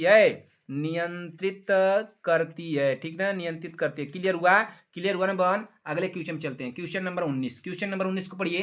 क्वेश्चन नंबर 19 दिया कि मानव मस्तिष्क के निम्नलिखित भागों में से कौन सा निगलने और उल्टी का निगमन केंद्र है? मानव मस्तिष्क के निम्नलिखित भागों में से कौन सा निगलने और उल्टी का निगमन केंद्र है? तो कौन है भाई? क्या अनुमस्तिष्क है, प्रमस्तिष्क है, मेडुला ऑब्लिंगेटा, या पोन्स? राइट आंसर क्या होगा भाई? तो 19 नंबर का राइट आंसर हो जाएगा बहन ऑप्शन नंबर सी हो जाएगा। क्या हो जाएगा? ऑप्शन नंबर सी। मानव मस्तिष्क के निम्नलिखित भागों में से कौन सा निगलने और उल्टी का निगमन केंद्र है? तो मेडुला ऑब्लिंगेटा है। हमारा राइट आंसर होगा ऑप्शन नंबर सी हो जाएगा ना। अगले क्वेश्चन पे चलते हैं। क्वेश्चन नंबर 19 हम लोग पढ़ लिए। क्वेश्चन नंबर 20 पे चलते हैं। क्वेश्चन नंबर 20 20 को पढ़िए भाई। क्वेश्चन नंबर 20 हमारा क्या दिया है? क्वेश्चन नंबर 20 हमारा दिया है कि कपाली तंत्रिकाओं के कुल कितने जोड़े होते हैं? बताइए तो, कपाली तंत्रिकाओं के कुल कितने जोड़े होते हैं? क्या 112, 20, 12, 14? तो कपाली तंत्रिकाओं के कुल कितने जोड़े होते हैं? सभी बहनें कमेंट करें। तो कपाली तंत्रिकाओं के जो जोड़े होते हैं बहन 12 होते हैं। कितने होते हैं? 12। राइट आंसर हो जाएगा यहाँ पे ऑप्शन नंबर सी होगा ना। अगले क्वेश्चन में चलिए, क्वेश्चन नंबर 21। 5 वर्ष की आयु के बाद भी निरंतर सोते समय अर्थात निद्रावस्था के बार बार पेशाब करने की लत को कहते हैं? क्या स्यामूत्रण कहते हैं, पेशी संकुचन कहते हैं, हकलाहट कहते हैं, या आयुष असंयत पुरुषता कहते हैं? तो क्या कहते हैं भाई, बताइए। 21 नंबर क्वेश्चन का राइट आंसर यहाँ पे क्या हो जाएगा? तो 5 वर्ष की आयु के बाद भी निरंतर सोते समय अर्थात निद्रावस्था में बार बार पेशाब करने की लत को क्या कहते हैं? तो शय्यामूत्रण कहते हैं। इसमें क्या कहते हैं? शय्यामूत्रण। राइट आंसर होगा ऑप्शन नंबर ए। अगले क्वेश्चन पे चलते हैं, क्वेश्चन नंबर 22। वायुमंडलीय दाब इनमें से किसके लिए एक महत्वपूर्ण प्रक्रिया है? क्या रक्त प्रवाह का, बहुमूत्रता का, या प्रजनन का, या श्वसन का? तो वायुमंडलीय दाब इनमें से किसके लिए एक महत्वपूर्ण प्रक्रिया है? तो किसके लिए एक महत्वपूर्ण प्रक्रिया है भाई? 22 नंबर का राइट आंसर क्या हो जाएगा? अगर वायुमंडलीय दाब पड़ेगा तो महत्वपूर्ण प्रक्रियाएं क्या हो सकती हैं? क्या रक्त प्रवाह होगा, बहुमूत्रता हो जाएगी, प्रजनन हो जाएगा? इसमें क्या लग रहा है? प्रजनन होगा? नहीं होगा। रक्त प्रवाह होगा? नहीं होगा। बहुमूत्रता हो जाएगी? भाई भाई बहुमूत्रता कैसे हो जाएगी? श्वसन पे प्रभाव पड़ सकता है भाई। यही हमारा राइट आंसर हो जाएगा, ऑप्शन नंबर डी होगा ना। क्या हो जाएगा? Option number D. अगले क्वेश्चन पे चलिए, क्वेश्चन नंबर 23। महिलाओं में मासिक धर्म को पूर्ण रूप से समापन को कहते हैं? महिलाओं में मासिक धर्म का पूर्ण रूप से समापन को कहते हैं? तो क्या कहते हैं? क्या रजोवृत्ति कहते हैं, या मीनार्च कहते हैं, या कष्टारवर्त कहते हैं, या रजोरोध कहते हैं? इसका राइट आंसर क्या होगा? सभी बहनें कमेंट करेंगी। कोई ऐसी बहन ना हो कि जो कमेंट ना करे, और कोई ऐसी हमारी बहन नहीं है कि जो इस क्वेश्चन को आप लोग न कर पाए। सभी लोगों को मैं सभी ऑप्शन के बारे में आप लोगों को बता चुका हूं बहन। जब मैं आप लोगों को लिख करके क्लास दे रहा था, लिख करके उस समय मैं आप लोगों को पढ़ा चुका हूँ। शांति वाजपेयी जी बहन मैं पढ़ाया हूँ, गलत नहीं होना चाहिए। लगा दीजिए इस क्वेश्चन को। तो बताइए संगीता पटेल जी, आप भी इसको कर सकती हैं। सब ऑप्शन को आप बता देंगी, रजोनिवृत्ति को बता देंगी, मीनार्च को बता देंगी, कष्टार्थों को भी आप बता देंगी, रजोरोध के बारे में भी बता देंगी। सबके बारे में मैं आपको बताया हूँ। अगर आप कहेंगे कि नहीं बताएं तो ये गलत बात है, मारूंगा आपको, समझ लीजिए। कान पकड़ के आपको मारूंगा भाई। आप हमारी बहन है तो इसका का मतलब हुआ कि आप गलत बताएंगी? बताइए बताइए, ऐसे नहीं चलेगा भाई। सीमा देवी जी आप बताइए, चंद्रकला देवी जी आप बताइए, अर्चना प्रजापति जी, विभा जी, पुष्पाचार्य, रंजना राजभर, और कौन है भाई? प्रीति कुमारी जी बताइए, आरवी चौधरी जी, रेखा सिंह जी, अनुराधा मौर्य जी आप बताइए। आप हमारी क्लास में भाई आप कल से आ रही हैं तो आप बताइए। अनुराधा मौर्य जी, रश्मि सोम जी आप कमेंट कीजिए। सभी बहनें कमेंट करें। ये ऐसा क्वेश्चन तो आप लोगों को छोड़ना नहीं चाहिए भाई। अगर ऐसा क्वेश्चन अगर आ जाता है तो हमारी बहनें तो 90+ लेकर के नंबर आ जाएंगी भाई। फिर उसके बाद तो चला जाएगा मिठाई की दुकान पे, खूब मिठाई उठाई खाया जाएगा भाई। बताइए बहन, आप लोग कर सकती हैं इस क्वेश्चन को, करिए। इसका राइट आंसर क्या होगा बहन? 23 नंबर का राइट आंसर होगा ऑप्शन नंबर ए हो जाएगा ना। क्या हो जाएगा? Option number A. गलत तो नहीं हुआ किसी भी बहन का? किसी भी बहन का गलत तो नहीं हुआ? बताइए। महिलाओं में मासिक धर्म का पूर्ण समापन पूछा है ना बहन, तो क्या कहते हैं? रजोवृत्त कहते हैं। कष्टार्थो किसको कहते हैं? मीनार्च किसको कहते हैं? रजोरोध किसको कहते हैं? शांति वाजपेयी जी, संगीता पटेल जी, सीमा देवी जी, और कौन है भाई? चंद्रकला देवी जी। सभी बहनें कमेंट करें, सभी बहनें कमेंट कीजिए। आप लोग तो सभी बहनें कमेंट करें, बिना देखे कमेंट कीजिएगा। आप लोग कर सकती हैं भाई, आप लोग पढ़ी हैं, भूलिए मत। अब इनमें से कौन सी विटामिन जल में घुलनशील है? तो क्या विटामिन ए जल में घुलनशील है, कि विटामिन सी जल में घुलनशील है, या विटामिन के जल में घुलनशील है, या विटामिन डी जल में घुलनशील है? तो जल में घुलनशील विटामिन कौन सी है? तो 24 नंबर का राइट आंसर क्या हो जाएगा भाई? तो जल में घुलनशील विटामिन सी है। राइट आंसर हो जाएगा ऑप्शन नंबर यहाँ पे क्या हो जाएगा? बी हो जाएगा बहन ना। अगले क्वेश्चन पे चलिए, क्वेश्चन नंबर 25। इनमें से कौन फेफड़े के कैंसर में मेटास्टेटिक का सबसे सामान्य स्थल है? क्या गुर्दा है, जिगर है, आमाशय है, या प्लिया है? इनमें से कौन फेफड़े के कैंसर में मेटास्टेटिक का सबसे सामान्य स्थल है? तो मेटास्टेटिक का सबसे सामान्य स्थल कौन सा है भाई?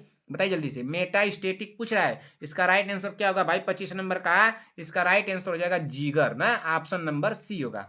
अगले क्वेश्चन पर चलते हैं। क्वेश्चन नंबर 26, एक महिला के कब एक्यूट एंड्रोमेट्रिटिस होने की संभावना होती है? क्या रजोनिवृत्ति के बाद, रजोदर्शन के पश्चात, या शिशु जन्म अथवा गर्भपात के पश्चात, या बाल्यकाल के समय?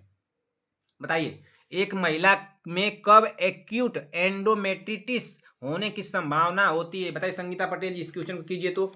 संगीता पटेल जी, सारी बहनें की रही है, कौन सी बात हुई भाई कि संगीता पटेल जी ही करेंगी? संगीता पटेल जी, प्रियंका साहनी जी, बंदरा राजभर, शांति वाजपेयी जी, सीमा देवी जी, समझ में आ रहा है ना? विक्रम जायसवाल, चंद्रकला देवी जी, आप बताइए इस क्वेश्चन को। विभा जी, आप बताइए तो इस क्वेश्चन को बताइए भाई। आरवी चौधरी जी बताएं, रेखा सिंह जी बताएं, अनुराधा मौर्य जी बताएं, रश्मि सुम जी बताएं, सभी बहनें बताएं। इसका राइट आंसर क्या होगा भाई 26 नंबर का? 26 नंबर का राइट आंसर हो जाएगा बहन ऑप्शन नंबर सी, शिशु जन्म अथवा गर्भपात के पश्चात। राइट आंसर होगा ऑप्शन नंबर सी।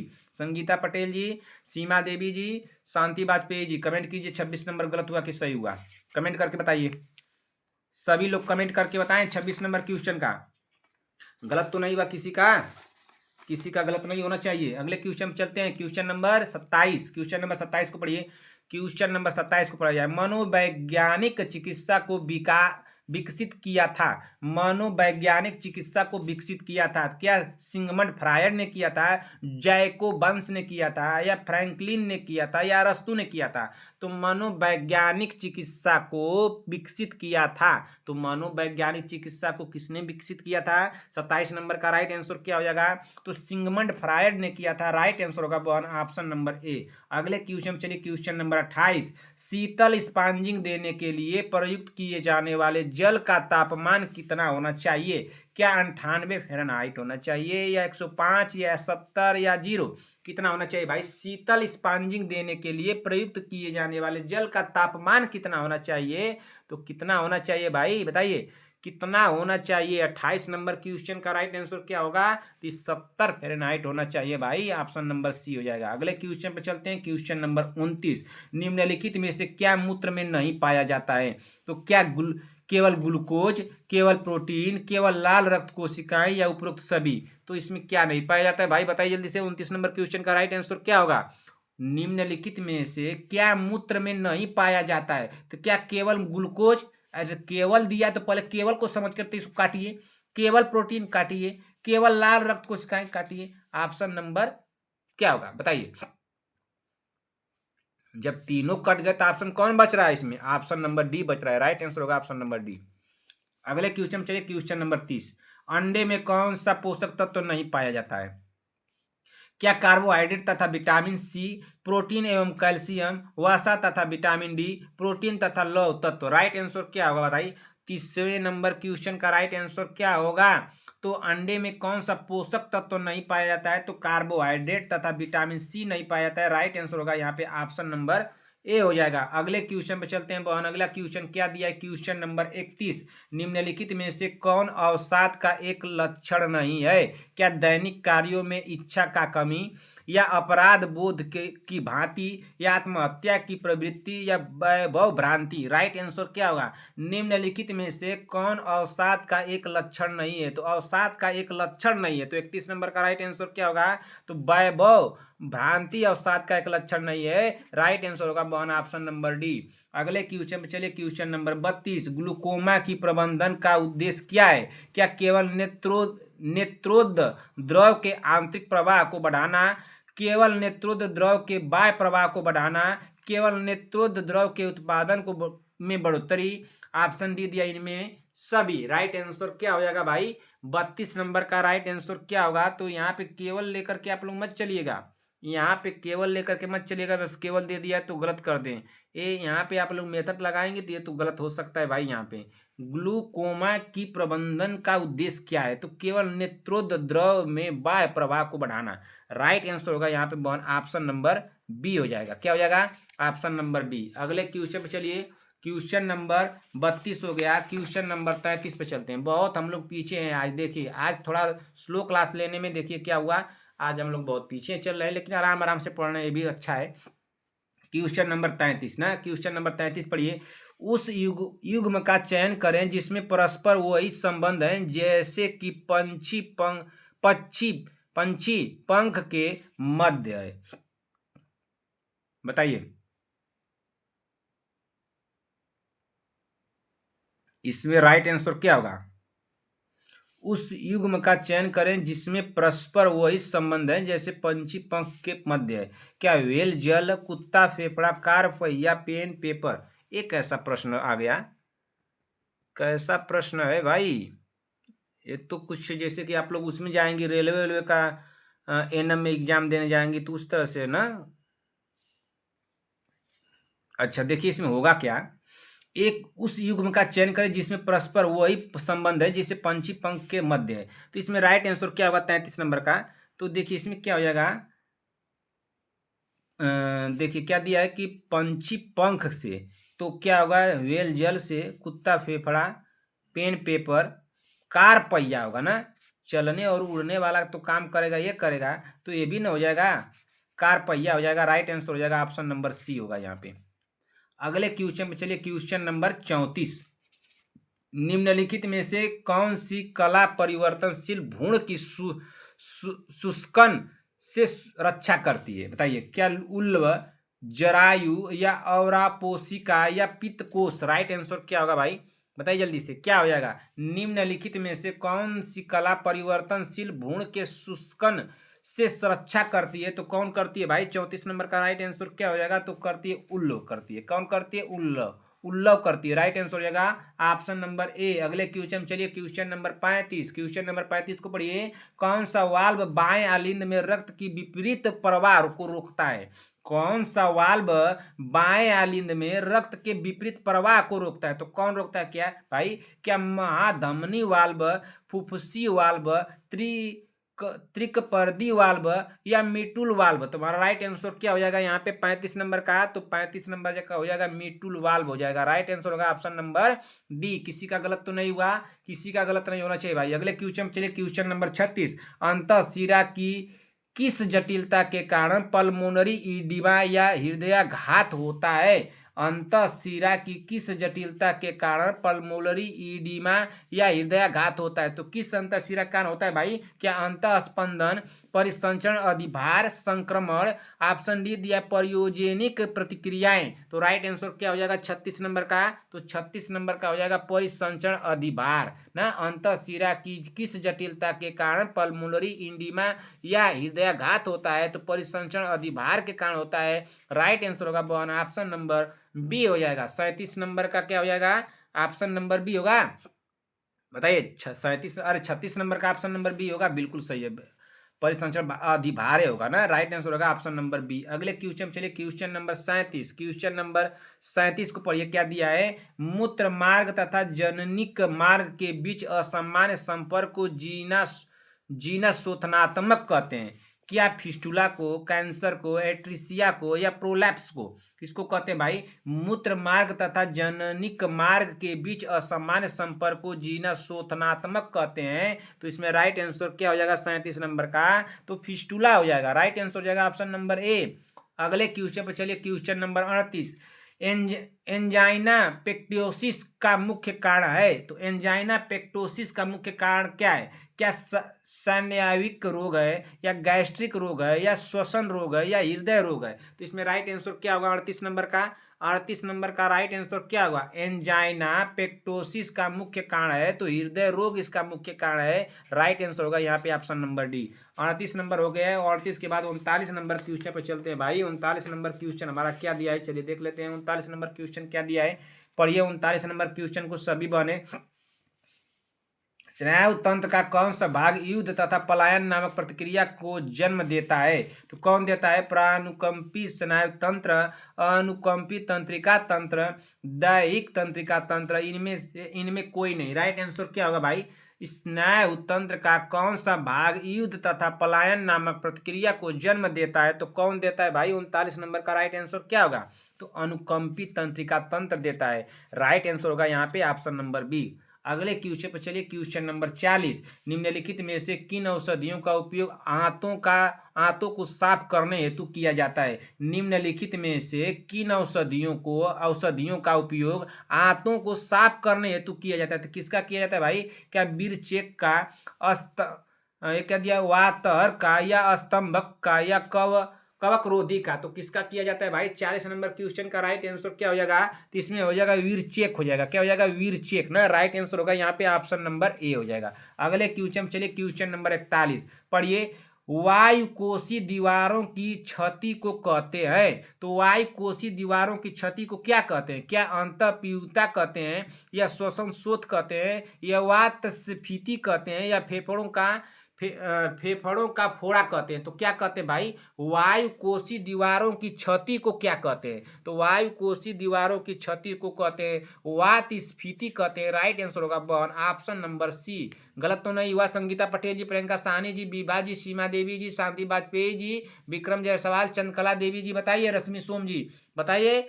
आप लोगों का गलत तो नहीं हुआ। आरबी चौधरी जी बताएं, रेखा सिंह जी, अनुराधा मौर्य, रश्मि सोम जी, सारी बहनें बताएं, गलत तो नहीं हो रहा है। क्वेश्चन, विश्व स्वास्थ्य संगठन के अनुसार निम्न जन्म भार का अर्थ है। तो विश्व स्वास्थ्य संगठन का स्वास्थ्य संगठन के अनुसार निम्न जन्म भार कितना होना चाहिए? इसका अर्थ क्या है? क्या 2.8 किलो से कम भार, या 2.7 किलो से कम भार, या 2.5 किलो से कम भार, या 2.3 किलो से कम भार? तो राइट आंसर क्या होगा भाई? विश्व स्वास्थ्य संगठन के अनुसार निम्न जन्म भार का अर्थ है। तो कितना हो जाएगा 42 नंबर का? तो इसमें हो जाएगा 2.5 किलो से कम भार हो जाएगा। राइट आंसर होगा ऑप्शन नंबर सी। अगले क्वेश्चन पर चलिए, क्वेश्चन नंबर 43 को पढ़िए। एक ऊर्जा उपयोगी प्रक्रिया जिसके द्वारा मानव शरीर की कोशिकाओं अणुओं जैसे कि प्रोटीन अणु को निगल कर उन्हें अवशोषित करने का कार्य करती है, उस क्रिया को क्या कहते हैं? क्या लिपिड विसरण कहते हैं, जलीय विसरण, वाय भक्षण, या आंतरिक भक्षण? राइट आंसर क्या हो जाएगा बताइए? राइट आंसर क्या होगा भाई? तो 43 नंबर क्वेश्चन का राइट आंसर हो जाएगा वन, ऑप्शन नंबर वाम भक्षण हो जाएगा। क्या हो जाएगा? वाम भक्षण। राइट आंसर हो जाएगा ऑप्शन नंबर सी होगा। अगले क्वेश्चन पर चलते हैं, क्वेश्चन नंबर 44। यदि एक बच्चे का बौद्धिक स्तर 45 हो तब उससे मानसिक अपंगता किस श्रेणी में रखा जा सकता है? तो किस श्रेणी में रखा जाता है? क्या मंद बौद्धिक अपंगता, या मध्यम बौद्धिक अपंगता, तो गंभीर बौद्धिक विकलांगता, या गहन बौद्धिक विकलांगता? तो राइट आंसर क्या हो जाएगा बताइए? तो बताइए इसमें राइट आंसर क्या होगा 44 नंबर में? देखिए पूछा क्या है कि यदि एक बच्चे का बौद्धिक स्तर 45 हो तब उसे मानसिक अपंगता किस श्रेणी में रखा जाता है? तो यहाँ पे क्या दिया? अपंगता। तो इसमें क्या दिया? अपंगता दिया, इसमें भी अपंगता दिया, ठीक ना। लेकिन यहाँ पे क्या दिया? विकलांगता। तो विकलांगता को काटिए, यहाँ पे विकलांगता दिया है, विकलांगता को काटिए। अब दो ऑप्शन में हम लोग को चुनना है, क्या ऑप्शन नंबर ए लगा दे या ऑप्शन नंबर बी लगा दे? क्या मंद बौद्धिक अपंगता होगा, क्या मध्यम बौद्धिक अपंगता होगा? क्या होगा बताइए? कितना हो जाएगा भाई? मध्यम बौद्धिक अपंगता होगा कि कितना होगा? कितना दिया? 45 दिया ना, तो 45 का हो जाएगा ऑप्शन नंबर, यहाँ पे क्या हो जाएगा? ऑप्शन नंबर बी होगा ना, मध्यम बौद्धिक अपंगता हो जाएगा ना। 45 दिया है ना, तो कम ना होगा, तो मध्यम बौद्धिक अपंगता होगा, ऑप्शन नंबर बी होगा। अगले क्वेश्चन पे चलते हैं बहन। अगला क्वेश्चन क्या दिया? 44 के बाद 45 नंबर क्वेश्चन चलते हैं ना। 45 नंबर क्वेश्चन को पढ़ा जाए भाई। 45 नंबर क्वेश्चन क्या दिया है? पढ़िए क्वेश्चन को। 45 नंबर क्या पूछा है बहन? पूछ रहा है कि शिथिल जन्म दर में ऐसे शिशु सम्मिलित होते हैं जो 20 सप्ताह में मर जाते हैं, 24 सप्ताह में मर जाते हैं, 28 सप्ताह में मर जाते हैं, या 32 सप्ताह में मर जाते हैं। तो शिथिल जन्म दर में ऐसे शिशु सम्मिलित होते हैं। तो शिथिल जन्म दर में कैसे शिशु सम्मिलित होते हैं बताइए? तो सभी बहनें कमेंट करके बताएं कि शिथिल जन्म दर में कैसे शिशु सम्मिलित होते हैं भाई। सभी बहनें कमेंट करें। तो इसमें जो शिशु सम्मिलित होते हैं 28 सप्ताह में जो मर जाते हैं वही सम्मिलित होते हैं। राइट आंसर होगा ऑप्शन नंबर सी। अगले क्वेश्चन पर चलिए बहन, क्वेश्चन नंबर 46। किस मानव अंग में लौह तत्वों का अधिकतम अवशोषण होता है? तो किस में होता है भाई? अमाशय में, कोलोन में, छोटी आंत में, या जिगर में? तो किस मानव अंग में लौह तत्वों का अधिकतम अवशोषण होता है ना। तो क्वेश्चन पूछ रहा है कि मानव को किस अंग में लौह तत्वों का अधिकतम अवशोषण होता है? तो किस अंग में होता है भाई? 46 नंबर का राइट आंसर क्या होगा भाई? जल्दी से आप लोग कमेंट कीजिए। तो छोटी आंत में होता है ना। सभी बहनें बताएं भाई, छोटी आंत में होता है कि नहीं होता है? किसी का गलत तो नहीं हुआ? सीमा देवी जी बहन गलत तो नहीं हुआ? शांति वाजपेयी जी, संगीता पटेल जी, विक्रम जायसवाल, चंद्रकला देवी जी, बीबा जी, रंजना राजभर, नेहा तिवारी, संगीता पटेल जी, शांति वाजपेयी जी, सभी बहनें बताएं गलत तो नहीं हुआ बहन? यहाँ पे बहुत आसान क्वेश्चन था, गलत नहीं होना चाहिए। अगले क्वेश्चन पे चलिए, क्वेश्चन नंबर 47।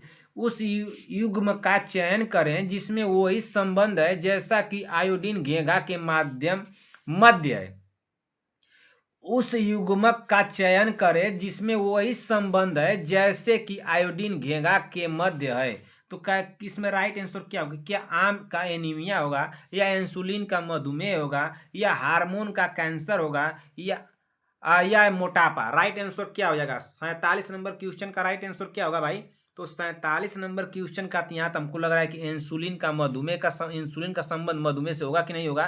तो बिल्कुल हो जाएगा, राइट आंसर हो जाएगा ऑप्शन नंबर बी। अरे भाई, इंसुलिन की कमी होती है तभी ना मधुमेह या शुगर रोग होता है, तो इसका संबंध किससे हुआ? इंसुलिन का तो मधुमेह से हो गया, तो राइट आंसर यही मिल रहा है हमारा ऑप्शन नंबर बी। अगले क्वेश्चन में चलिए, क्वेश्चन नंबर 48। क्वेश्चन नंबर 48 को पढ़िए। भारत में नवजात रुग्णता का सबसे सामान्य कारण है? क्या अतिसार रोग है, या जन्म के समय लगने वाली चोटें? ऑप्शन सी दिया कि जन्मजात विकार। ऑप्शन डी दिया अपरिपक्वता तथा जन्म के समय अल्प भार। तो राइट आंसर क्या होगा? भारत में नवजात रुग्णता का सबसे सामान्य कारण क्या है? कमेंट कीजिए सभी बहने कमेंट करें भाई। तो भारत में नवजात रुग्णता का जो सबसे सामान्य कारण है वो क्या है बहन? तो वो है अपरिपक्वता तथा जन्म के समय अल्प भार होगा। राइट आंसर होगा बहन यहाँ पे ऑप्शन नंबर डी। अगले क्वेश्चन पर चलते हैं, क्वेश्चन नंबर 49। क्वेश्चन नंबर 49 को पढ़ा जाए। क्या पूछा है बहन? कि पाचन तंत्र में भोजन ग्रहण करने की प्रक्रिया को कहते हैं? पाचन तंत्र में भोजन ग्रहण करने की प्रक्रिया को कहते हैं, तो क्या कहते हैं? अंतग्रहण कहते हैं, प्ररोदन कहते हैं, पाचन कहते हैं, या निष्कर्षण कहते हैं? तो पाचन तंत्र में भोजन ग्रहण करने की प्रक्रिया को कहते हैं। तो पाचन तंत्र में भोजन ग्रहण करने की प्रक्रिया को क्या कहते हैं? तो ग्रहण कर रहा है तो अंतग्रहण हो जाएगा, अंतर्ग्रहण हो जाएगा। राइट आंसर होगा यहाँ पे ऑप्शन नंबर ए होगा। क्या हो जाएगा? Option number A. अगले क्वेश्चन पे चलते हैं बहन, क्वेश्चन नंबर 50। निम्नलिखित में से कौन सा तत्व मानव तथा गाय के दूध में सर्वथा विभिन्नता है? तो इसमें राइट आंसर भिन्न है ना, भिन्न होता है। तो राइट आंसर क्या होगा? क्या प्रोटीन तथा वसा, प्रोटीन तथा शक्कर, प्रोटीन तथा लैक्टोज, या खनिज? राइट आंसर क्या होगा भाई? 50 नंबर का सभी बहने कमेंट कर दे। तो निम्नलिखित में से कौन सा तत्व मानव तथा गाय के दूध में से सर्वथा भिन्न होता है? तो कौन होता है भाई? 50 नंबर का राइट आंसर क्या होगा भाई? तो जो भिन्न होता है खनिज हो जाएगा ना। राइट आंसर होगा यहाँ पे ऑप्शन नंबर डी होगा। क्या हो जाएगा? Option number D. अगले क्वेश्चन पे चलते हैं बहन, क्वेश्चन नंबर 51। क्वेश्चन नंबर 51 को पढ़िए। क्वेश्चन नंबर 51 को क्या दिया है? पढ़े क्वेश्चन नंबर 51 को। रजोनिवृत्ति के पश्चात महिलाओं में अस्थि न सुशिर के संभावना बढ़ जाती है, क्योंकि? तो क्यों बढ़ जाती है भाई संभावना, बताइए तो। रजोनिवृत्ति के पश्चात महिलाओं में अस्थि सुशिर की संभावना बढ़ जाती है, क्योंकि? क्या एस्ट्रोजन के स्तर में कमी होती है तब बढ़ जाती है? क्या एस्ट्रोजन के स्तर में वृद्धि होगी, या एलएच के स्तर में कमी, या एफएसएच के स्तर में कमी? राइट आंसर क्या होगा भाई? मैं क्वेश्चन को आप लोगों को समझाया था। संगीता पटेल जी, गलत नहीं होना चाहिए। सीमा देवी जी बहन बताइए तो, चंद्रकला देवी जी आप बताइए तो, और शांति वाजपेयी जी आप बताइए। आप बताइए, आप तो क्या पढ़ाई कर रही हैं बहन? आपको तो मैं अपनी तरफ से बहुत बहुत धन्यवाद देता हूं कि आप पढ़ाई बहुत अच्छी कर रही हैं, लेकिन बहन आपके स्कोर कम आ रहे हैं बहन। ऐसी आप ऐसा मत कीजिए, खूब मेहनत कीजिए। तो आपके स्कोर जो आए हैं बहुत अच्छे आए हैं, लेकिन भाई अभी आपके देखिए स्कोर कितने हैं। पर इस क्वेश्चन को कीजिए, फिर मैं आपसे बातें करता हूँ। क्वेश्चन को कीजिए, इसका राइट आंसर क्या होगा? 51 नंबर का आप लोग कमेंट कीजिए। अरे भाई, एस्ट्रोजन के स्तर में कमी हो जाएगी। क्या हो जाएगी? रजोनिवृत्ति के पश्चात महिलाओं में अस्थि सुशिर की संभावना बढ़ जाती है, क्योंकि एस्ट्रोजन के स्तर में कमी हो जाती है। तो राइट आंसर यहाँ पे होगा ऑप्शन नंबर ए। अगले क्वेश्चन चलिए, क्वेश्चन नंबर 52। इनमें से कौन एक न्यूरोट्रांसमीटर का उदाहरण है? तो न्यूरोट्रांसमीटर का उदाहरण क्या है? क्या केवल डोपामाइन है, या केवल नॉरएपिनेफ्राइन है, या केवल एसिटाइलकोलिन है, या इनमें से सभी? राइट आंसर क्या होगा 52 नंबर का भाई? 52 नंबर का सभी कमेंट करें बहने। इनमें से कौन न्यूरोट्रांसमीटर का उदाहरण है? तो न्यूरोट्रांसमीटर का उदाहरण क्या होगा इसमें बताइए? क्या केवल डोपामाइन होगा जी, केवल नॉरएपिनेफ्राइन होगा, या केवल स्ट्रालाकोलाइन होगा? बताइए इसमें राइट आंसर क्या होगा? इनमें सभी होगा ना, ये सभी हो जाएंगे। राइट आंसर होगा ऑप्शन नंबर डी। हमको लग रहा है ना कुछ कंफ्यूजन लगा क्या 52 नंबर क्वेश्चन को? 52 नंबर को थोड़ा देखिएगा तो संगीता पटेल जी बहन देख करके बताइए। 52 नंबर को थोड़ा देखिए आप। 52 नंबर को चेक कीजिए, तो बुक में अपने देखिए और फिर हमको कमेंट कीजिए। क्वेश्चन नंबर 53 पढ़िए। निम्नलिखित में से कौन अंतः गर्भाशय उपचार का प्रमुख दुष्परिणाम है? तो क्या होगा? योनि स्त्रावण होगा, श्रोणि सूजन रोग होगा, गर्भाशय छिद्रण होगा, या स्थानिक गर्भावस्था होगा? तो क्या हो जाएगा भाई? इसमें राइट आंसर क्या होगा? निम्नलिखित में से कौन अंतः गर्भाशय उपकरण का प्रमुख दुष्परिणाम है? तो कौन दुष्परिणाम है भाई? 53 नंबर का राइट आंसर क्या होगा? तो जो दुष्परिणाम बता रहा है ना, दुष्परिणाम बता रहा है, तो राइट आंसर होगा श्रोणि सूजन रोग होगा। राइट आंसर होगा ऑप्शन नंबर बी यहाँ पे होगा। अगले क्वेश्चन पे चलिए, क्वेश्चन नंबर 54। क्वेश्चन नंबर 54 को पढ़िए भाई। क्या दिया है बहन? क्वेश्चन नंबर 54, लंबे समय तक उपवास के समय में, लंबे समय तक उपवास के समय में क्या होता है? सर्वप्रथम कार्बोहाइड्रेट का, इसके पश्चात वसा का तथा अंत में प्रोटीन पदार्थों का प्रयोग होता है। ऑप्शन नंबर बी दिया है कि सर्वप्रथम वसा का, इसके पश्चात एकत्रित तथा पेशियों में संग्रहित होता है। संग्रहित ग्लाइकोजन के रूप में कार्बोहाइड्रेट तथा अन्य प्रोटीन में प्रयोग होता है। ऑप्शन सी दिया है कि सर्वप्रथम लिपिड्स प्रयोग होते हैं, फिर प्रोटीन तथा अंत में कार्बोहाइड्रेट। ऑप्शन डी दिया है कि उपरोक्त सभी। उपरोक्त में से कोई नहीं ना, सभी कैसे हो जाएगा? उपरोक्त में से कोई नहीं होगा। बताइए राइट आंसर क्या होगा? 54 नंबर का राइट आंसर क्या होगा? बताइए 54 नंबर का राइट आंसर क्या होगा भाई? क्वेश्चन को एक बार दोबारा से पढ़िए। पूछ क्या है बहन कि लंबे समय तक उपवास के समय में क्या सर्वप्रथम कार्बोहाइड्रेट का, इसके पश्चात वसा का तथा अंत में प्रोटीन तथा पदार्थों का प्रयोग होता है। ऑप्शन नंबर बी, सर्वप्रथम उपवास का इसके पश्चात एकत्रित तथा पेशियों में संग्रहित ग्लाइकोजन के रूप में कार्बोहाइड्रेट का तथा अंत में प्रोटीन का प्रयोग होता है। ऑप्शन सी दिया, सर्वप्रथम लिपिड्स का प्रयोग होते हैं, फिर प्रोटीन तथा अंत में कार्बोहाइड्रेट। लास्ट में दिया है उपरोक्त में से कोई नहीं। तो राइट आंसर इसमें क्या लग रहा है आप लोगों को भाई? 54 नंबर का राइट आंसर क्या लग रहा है आप लोगों को? तो 54 नंबर का ऑप्शन नंबर बी हो जाएगा ना। सर्वप्रथम वसा का, देखिए पूछा क्या है? लंबे समय तक वसा, उपवास के समय में सर्वप्रथम वसा का, इसके साथ पश्चात एकत्रित तथा पेशीय में संग्रहित ग्लाइकोजन के रूप में कार्बोहाइड्रेट तथा अन्य प्रोटीन का प्रयोग होता है। राइट आंसर होगा ऑप्शन नंबर बी। अगले क्वेश्चन पर चलते हैं। Question number 55। क्वेश्चन नंबर 55 को पढ़िए। गर्भावस्था की मेगाबोलास्टिक अरक्तता किसकी अल्पता के कारण होती है? तो किसकी अल्पता के कारण होती है भाई? क्या विटामिन B12 होगा, या फॉलिक अम्ल होगा, या विटामिन B12 एवं फॉलिक अम्ल होगा, या विटामिन डी होगा? बताइए। तो फॉलिक अम्ल तो होता ही है और विटामिन B12 भी होता है ना। कैसा ऑप्शन बना है? अच्छा पढ़िए फिर से दो बार। गर्भावस्था की मेगालोब्लास्टिक अरक्तता किसकी अल्पता के कारण होती है? तो किसकी अल्पता? तो विटामिन B12 तो होता है ना, फॉलिक अम्ल भी होता है। तो ये दिया तो है यहाँ पे भाई, विटामिन B12 एवं फॉलिक अम्ल ना। हम इसी को पढ़ रहे थे, विटामिन B12 और इसको पढ़ रहे थे। तो ये ऑप्शन नंबर क्या दिया है बहन? ऑप्शन नंबर बी हो जाएगा यहाँ पे ना। 55 नंबर का ऑप्शन नंबर क्या हो जाएगा? ऑप्शन नंबर बी है ना होगा। दोनों ना हो जाएगा, विटामिन B12 और फॉलिक अम्ल, हाँ दोनों होगा। ऑप्शन नंबर बी होगा। गलत तो नहीं हुआ? गलत तो नहीं हुआ आप लोगों का? गलत तो नहीं हुआ बहन, किसी भी बहन का? क्वेश्चन नंबर 56 पढ़िए। निम्नलिखित में से कौन सा एक खाद्य विष है? क्या एफ्लाक्सिन है, या अर्गाट है, या बीटा ऑक्सीलेमिन एलिनिन है, या उपरोक्त सभी? तो 56 नंबर का राइट आंसर क्या होगा भाई? निम्नलिखित में से कौन सा खाद्य विष है? तो एफ्लाटॉक्सिन है, तो ये भी हो जाएगा।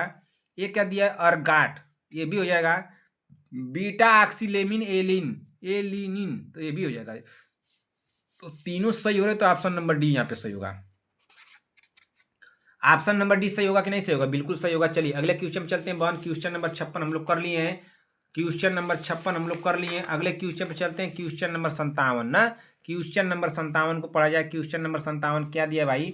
निम्नलिखित में से किस तेल के साथ सरसों के तेल के दूषित होने पर महामारी ड्रॉप्सी के केस भारत में देखे गए?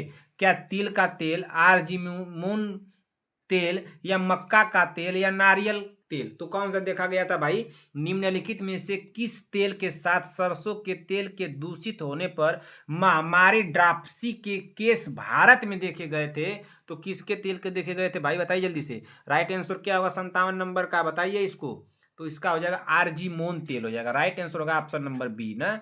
अगले क्वेश्चन में चलते हैं। क्वेश्चन नंबर 58, प्रतिवर्ष किस दिन अंतर्राष्ट्रीय एड्स दिवस मनाया जाता है? तो बहुत आसान है। क्या 1 मई को, 7 अप्रैल को, 11 अप्रैल को, 1 दिसंबर को? तो प्रतिवर्ष किस दिन अंतर्राष्ट्रीय एड्स दिवस मनाया जाता है? तो किस दिन मनाया जाता है भाई? 58 नंबर का सभी बहनें कमेंट करें तो ये भाई मनाया जाता है 1 दिसंबर को। राइट आंसर होगा। सभी बहन तो कर लेंगे इसको। इसको कब बता दीजिए, इसको बताइए। ABC क्वेश्चन नंबर डालेंगी सभी बहनें 58 और लिखेंगी होमवर्क ना। आप लोगों को लिखना है होमवर्क। आप लोग सर्च करके बता सकती हैं, किसी से पूछ करके बता सकती हैं, अपने मोबाइल में देख करके बता सकती हैं, लेकिन बताना है ना। इसको बताएंगे आप लोग। क्वेश्चन नंबर 58 होमवर्क डालेंगी A, homework B, homework C। सभी बहनें बताएंगी। जो बहनें बताएंगी उनको मिठाई मिलेगा, जो नहीं बताएंगे तो उनको टाफी उफी नहीं मिलेगा भाई, बता दे रहा हूँ। टाफी खाना है हमारी बहनों को तो बताना होगा। बताइए तो आप लोग सभी लोग देख करके भी बताइए। सभी बहनें बताएं। चंद्रकला देवी जी आप क्यों नहीं बताती हैं? क्वेश्चन बताया कीजिए बहन। आप बताती है लेकिन स्कोर नहीं बताती हैं। BCG किस प्रकार का टीका है भाई? क्या मृत टीका है, ट्रिपल टीका है, जीवित टीका है या संयुक्त टीका है? तो BCG किस प्रकार का टीका है? तो सभी लोग जानती हैं, बताइए। आप लोग कमेंट कीजिए। अरे भाई ऑप्शन नंबर C जीवित टीका है। BCG कैसा टीका है? जीवित टीका है। अगले क्वेश्चन पे चलिए। क्वेश्चन नंबर 60, मलेरिया परजीवी का जीवन चक्र प्रथम बार किसके द्वारा वर्णित किया गया था? तो किसके द्वारा वर्णित किया गया था? क्या रोनाल्डो रोस के द्वारा, रॉबर्ट कोच के द्वारा, लुइस पार्चर के द्वारा या बेंटिंग व वेस्ट के द्वारा? तो मलेरिया परजीवी का जीवन चक्र प्रथम बार किसके द्वारा वर्णित किया गया था? तो किसके द्वारा वर्णित किया गया था भाई? 58 नंबर का, 60 नंबर का आप लोग बताइए। 60 नंबर का राइट आंसर क्या हो जाएगा? तो किया गया था रोनाल्ड रोस के द्वारा किया गया था। राइट आंसर होगा बहन यहाँ पे ऑप्शन नंबर A। अगले क्वेश्चन पे चलिए। क्वेश्चन नंबर 61, फाइलेरिया रोग किसके द्वारा फैलता है? तो क्या एस्केरिस के द्वारा या बुचेरेरिया ब्रांड क्राफ्टी के द्वारा या प्लाज्मोडियम के द्वारा या टीनिया सोलियम के द्वारा? तो फाइलेरिया रोग किसके द्वारा फैलता है भाई? तो फाइलेरिया रोग जो फैलता है वो किसके द्वारा फैलता है बताइए जल्दी से। तो फाइलेरिया रोग जो फैलता है 61 नंबर का, तो ये फैलता है बुचेरिया ब्रांड कॉफ्टी के द्वारा। राइट आंसर होगा यहाँ पे ऑप्शन नंबर B। अगले क्वेश्चन पे चलते हैं। Question number 62। क्वेश्चन नंबर 62 को पढ़िए। निम्नलिखित में से कौन सा मनोरोग सामान्यतः वर्निके एनसीफेलोपैथी के पीछे पीछे उत्पन्न होता है? तो कौन होता है भाई? क्या डिलूजन, सीजोफ्रेनिया या कोरासकाफ साइकोसिस या डिमेंशिया? तो राइट आंसर क्या होगा 62 नंबर का? तो 62 नंबर का यहाँ पे राइट आंसर हो जाएगा कोरासकाफ साइकोसिस। राइट आंसर होगा ऑप्शन नंबर C। अगले क्वेश्चन पे चलते हैं बहन। अगला क्वेश्चन क्या दिया? क्वेश्चन नंबर 63, एक नर्स एक स्वाइन फ्लू के मरीज की देखभाल कर रही है एवं उसे स्वाइन फ्लू के लिए पसंदीदा औषधि देनी है, जो कि है तो कौन सी है भाई? एक एसाइक्लोविर है या एडिफोविर है या सीडोफोविर है या ओसेलेटेनिविर है? तो राइट आंसर क्या हो जाएगा बताइए जल्दी से। 63 नंबर का राइट आंसर क्या होगा? एक नर्स एक स्वाइन फ्लू के मरीज की देखभाल कर रही है एवं उसे स्वाइन फ्लू के लिए पसंदीदा औषधि देनी है, जो कि है। तो कौन सी वो औषधि है भाई? 63 नंबर का राइट आंसर क्या होगा? तो होगा ओसेलेटेनिविर होगा। क्या होगा? ओसेलेटेनिविर। राइट आंसर होगा ऑप्शन नंबर D। अगले क्वेश्चन पे चलते हैं। क्वेश्चन नंबर 64 पे। क्वेश्चन नंबर 64 पे चलिए। क्वेश्चन नंबर 64 क्या पूछा है? क्वेश्चन नंबर 64 पूछ रहा है कि अफ्रीका एवं दक्षिण पूर्व ना, इसको थोड़ा सा सेट कर लेते हैं, रुक जाइए। अफ्रीका एवं दक्षिण पूर्व एशियावासी न एशियाई वासी दलों के अपेक्षाकृत मक्खन एवं डबल रोटी अत्यंत अधिक मात्रा में लेते हैं, अतः ये ग्रसित रहते हैं। तो कहाँ से ग्रसित रहते हैं? क्या बेरी से, जीरोथैलेमिया से या स्कर्वी से या क्वाशियोरकर से? तो किससे ग्रसित रहते हैं भाई? अफ्रीका एवं दक्षिण पूर्व एशियावासी दालों के अपेक्षाकृत न अफ्रीका एवं दक्षिणी पूर्व एशियावासी दालों के अपेक्षाकृत मक्खन एवं डबल रोटी अत्यंत अधिक मात्रा में लेते हैं, अतः ये ग्रसित रहते हैं। तो किससे ग्रसित रहते हैं भाई? 64 नंबर क्वेश्चन का राइट आंसर क्या होगा? तो किससे ग्रसित रहते हैं? तो यह जो ग्रसित रहते हैं तो बेरी बेरी से ग्रसित रहते हैं। राइट आंसर होगा ऑप्शन नंबर ए। अगले क्वेश्चन चलिए, क्वेश्चन नंबर 65। लैथारिज्म एक अपांगता रोग है, इसका मुख्य लक्षण है पैराप्लेजिया या क्वाड्रिप्लेजिया या कायास्फोसिस या स्कोलियोसिस। राइट आंसर क्या होगा भाई? बताइए राइट आंसर क्या होगा? 64 नंबर क्वेश्चन तो आपसे क्या संगीता पटेल जी और शांति वाजपेयी जी, आप लोगों ने सही किया कि गलत हुआ आपसे? 64 नंबर का कमेंट कीजिए तो आप लोग। लैथारिज्म एक अपंगता रोग है, इसका मुख्य लक्षण है। तो इसका मुख्य लक्षण क्या होगा बताइए? इसका मुख्य लक्षण क्या होगा 65 नंबर का? तो इसका हो जाएगा पैराप्लेजिया हो जाएगा। क्या हो जाएगा? पैराप्लेजिया। राइट आंसर होगा ऑप्शन नंबर ए। अगले क्वेश्चन पर चलते हैं, क्वेश्चन नंबर 66। क्वेश्चन नंबर 66 को पढ़िए, क्या पूछा है? क्वेश्चन नंबर 66 पूछा है कि लंबे समय तक उपवास के समय में सर्वप्रथम कार्बोहाइड्रेट, इसके पश्चात वसा का तथा अंत में प्रोटीन पदार्थों का प्रयोग होता है। सर्वप्रथम वसा, इसके पश्चात यकृत तथा उस पश्चात संग्रहित ग्लाइकोजन के रूप में कार्बोहाइड्रेट तथा अन्य प्रोटीन का प्रयोग होता है। ये तो क्वेश्चन हम लोग किए, रिपीटेड हो गया ना। 66 नंबर का तो हम लोग किए, इसका राइट आंसर होगा ऑप्शन नंबर बी। इसको तो हम लोग कर लिए हैं, पीछे किए हैं बन, अगर रिपीटेड हो गया तो घबराइएगा मत। अगले क्वेश्चन पे चलते हैं, क्वेश्चन नंबर। गर्भावस्था में मेगालोब्लास्टिक अरक्ता किसकी अल्पता के कारण होती है? तो किसकी अल्पता के कारण होती है? क्या विटामिन B12, फॉलिक अम्ल या विटामिन B12 एवं फॉलिक अम्ल या विटामिन डी? तो इसमें राइट आंसर होगा विटामिन B12। अगले क्वेश्चन पे चलते हैं, विटामिन B12 एवं फॉलिक अम्ल ना। अगले क्वेश्चन पे चलते हैं, निम्नलिखित में से कौन सा एक खाद्य विष फूड टॉक्सिन है? तो कौन सा होगा? अल्फा टॉक्सिन होगा, अर्गाट होगा या बीटा आक्लिमिन एलिनिन होगा या उपरोक्त सभी? तो यहाँ पे राइट आंसर क्या होगा? निम्नलिखित में से कौन सा एक खाद्य विष है? तो कौन सा एक खाद्य विष है भाई? 68 नंबर का राइट आंसर क्या होगा? तो 68 नंबर का हो जाएगा उपरोक्त सभी, ये सभी हो जाएंगे। राइट आंसर हो जाएगा ऑप्शन नंबर डी होगा। अगले क्वेश्चन पर चलते हैं, क्वेश्चन नंबर 68 के बाद क्वेश्चन नंबर 69। क्वेश्चन नंबर 69 यानी 69। क्वेश्चन नंबर 69 को पढ़ा जाए। क्वेश्चन नंबर 69 क्या दिया है भाई बताइए? क्वेश्चन नंबर 69 है, निम्नलिखित में से किस तेल के साथ सरसों के तेल के दूषित होने पर महामारी ड्रापसी केस भारत में देखे गए रहे? तो किसके देखे गए? क्या तिल का तेल, आर्जिमोन तेल या मक्का का तेल या नारियल तेल? तो राइट आंसर क्या हो जाएगा बहन? तो 69 नंबर क्वेश्चन का राइट आंसर होगा ऑप्शन नंबर बी, आर्जिमोन तेल ना। किसका तेल? आर्जिमोन तेल। Question number 70। BCG किस प्रकार का टीका है भाई? BCG किस प्रकार का टीका है? तो क्या यह मृत टीका है, ट्रिपल टीका है या जीवित टीका है या संयुक्त टीका है? तो BCG तो जीवित टीका है। राइट आंसर होगा बहन ऑप्शन नंबर सी। अगले क्वेश्चन पे चलते हैं, क्वेश्चन नंबर 71। मलेरिया परजीवी का जीवन चक्र प्रथम बार किसके द्वारा वर्णित किया गया था? तो किसके द्वारा वर्णित किया गया था भाई? बताइए जल्दी से। क्या रोनाल्ड रोस के द्वारा, रॉबर्ट कोच के द्वारा या लुइस पास्चर के द्वारा या बेंटिंग वेस्ट के द्वारा? हमारा राइट आंसर क्या हो जाएगा? मलेरिया परजीवी का जीवन चक्र प्रथम बार किसके द्वारा वर्णित किया गया था? तो किसके द्वारा वर्णित किया गया था? तो रोनाल्ड रोस के द्वारा वर्णित किया गया था। 71 नंबर का राइट आंसर होगा यहाँ पे ऑप्शन नंबर ए ना। अगले क्वेश्चन पर चलते हैं बहन। अगला क्वेश्चन क्या दिया है? Question number 72।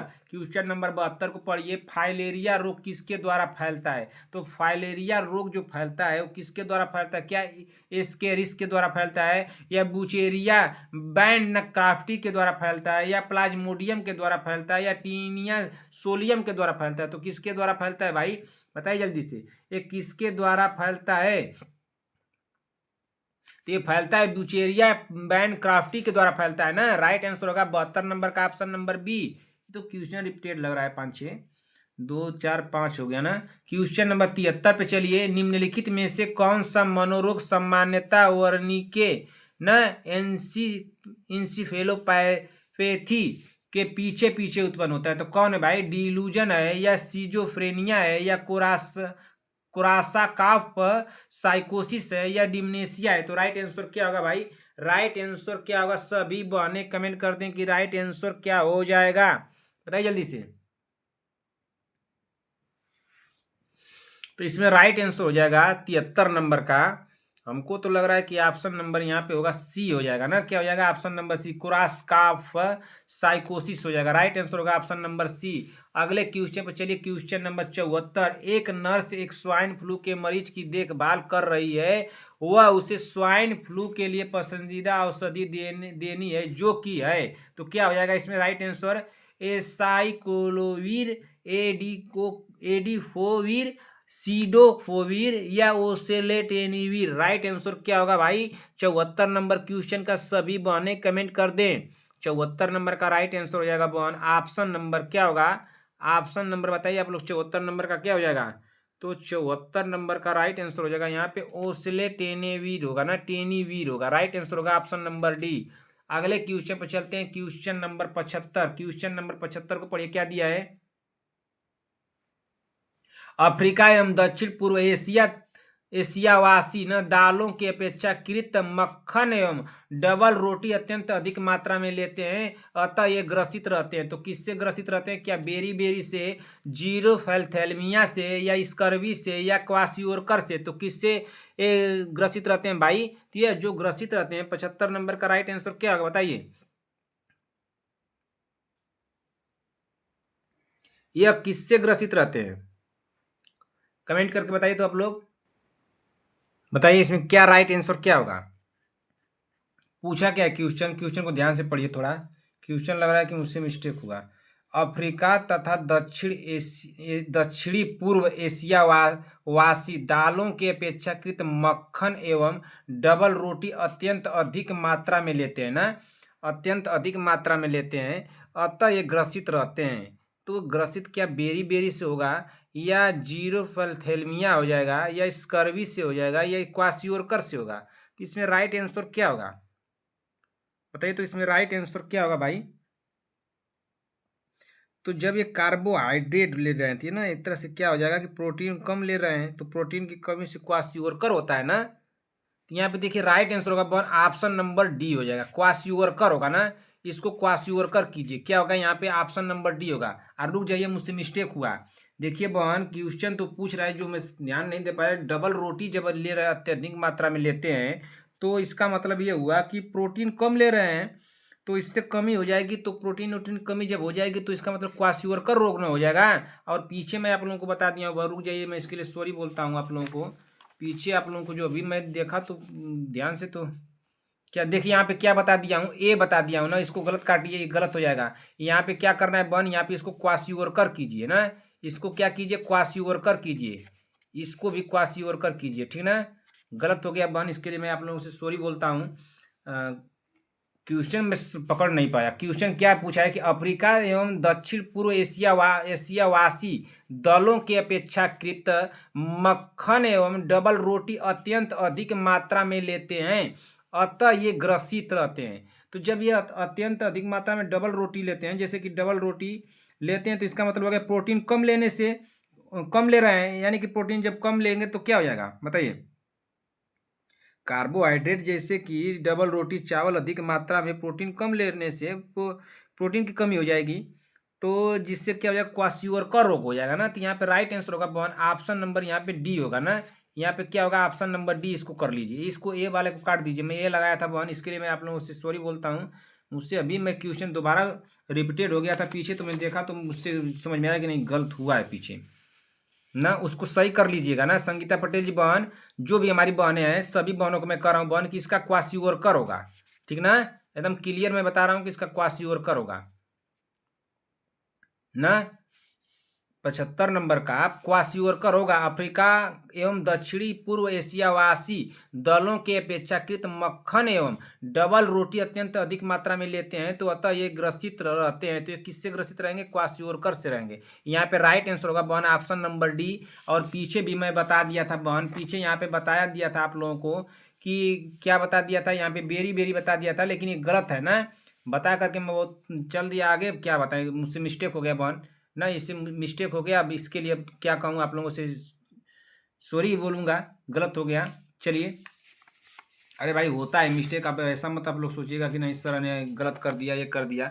इस तो क्लियर हो गया ना 75 नंबर का 75 नंबर का क्लियर हुआ, इसको क्वासियोरकर कीजिएगा। अगर क्वेश्चन आ जाता है एग्जाम में तो क्वासियोरकर करके लगाइएगा ना, गलत नहीं होगा। जो मैं बता रहा हूँ ये सही है, ठीक ना। इससे एकदम निश्चिंत रहिए, कहीं देखें नहीं उखने की कोई जरूरतें नहीं है। अभी मेरे दिमाग पे चढ़ा, ये यही होगा इसका क्वासियोरकर। ऑप्शन के थ्रू मैं देखा अभी और इसको पढ़ा तो क्या बताऊँ, पीछे भी तो पढ़ ही रहा था ना। लेकिन चलिए, इसके लिए सॉरी बोलता हूँ, बहन गलत हो गया था, सुधार लीजिए उसको। क्वासियोरकर हो जाएगा, ठीक ना। क्या हो जाएगा? क्वासियोरकर होगा। चलिए बहन, अगले क्वेश्चन पे चलते हैं। Question number 76। क्वेश्चन नंबर 76 को पढ़िए बहन, क्या दिया है, पढ़िए क्वेश्चन नंबर 76 को। कि लैथाइरिज्म एक अपंगता रोग है, इसका मुख्य लक्षण है। तो इसका मुख्य लक्षण क्या होगा? क्या पैराप्लेजिया होगा, या कार्डिथैलिजिया होगा, या कायोफोसिस होगा, या स्कोलियोसिस होगा? तो क्या हो जाएगा भाई? राइट आंसर क्या होगा बताइए? राइट आंसर क्या हो जाएगा? आप लोग बताइए तो राइट आंसर क्या हो जाएगा क्वेश्चन नंबर 76 का?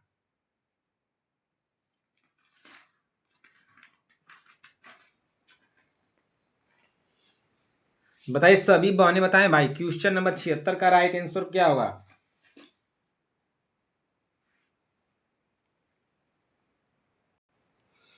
लैथारिज्म एक अपंगता रोग है, इसका मुख्य लक्षण है। तो इसका मुख्य लक्षण क्या होगा? क्या पैराप्लेजिया होगा, या कार्डिप्लेजिया होगा, या कायफोसिस होगा, या स्कोलोसिस होगा? तो इसमें राइट आंसर क्या होगा 76 नंबर का?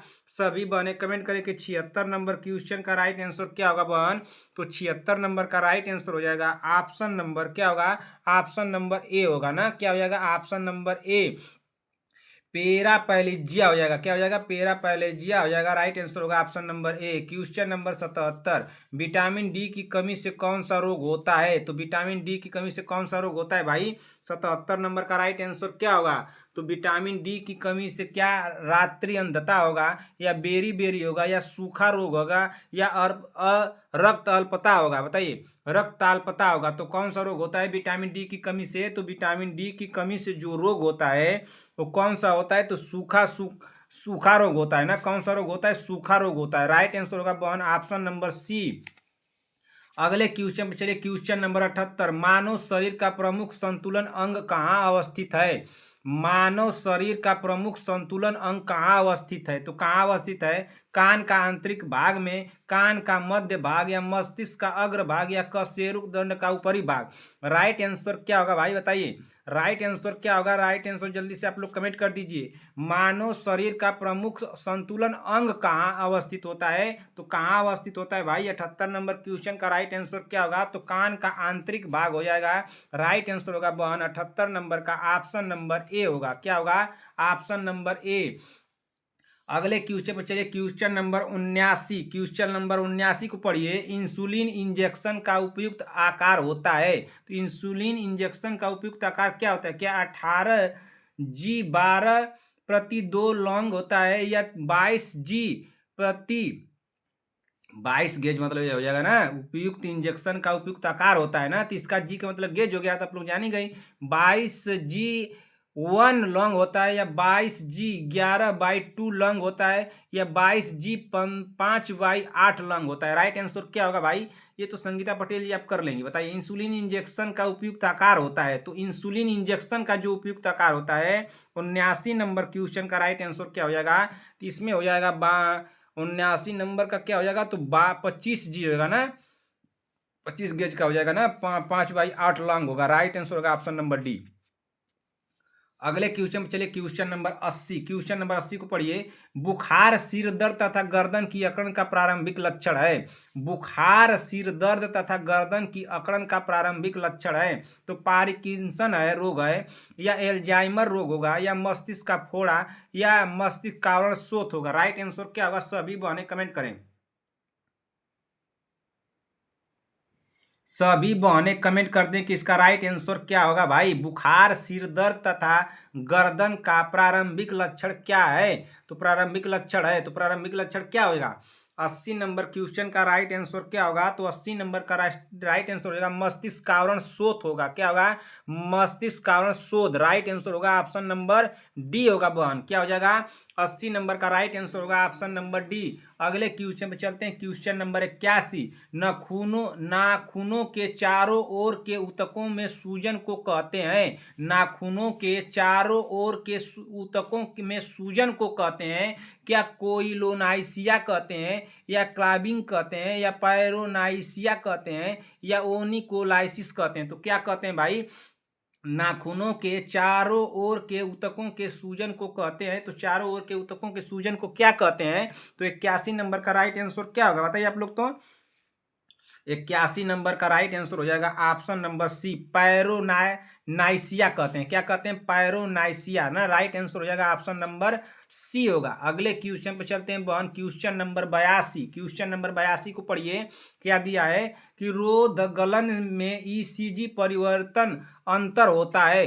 रोध गलन में ईसीजी परिवर्तन अंतर होता है। क्या होगा? यष्टि खंडन उत्थापन होगा, या व्यापक ओआरएस जटिलता होगा, या यू तरंग की उपस्थिति होगी, या लंबा पीआर अंतराल होगा? तो क्या होगा? जल्दी से आप लोग कमेंट कीजिए।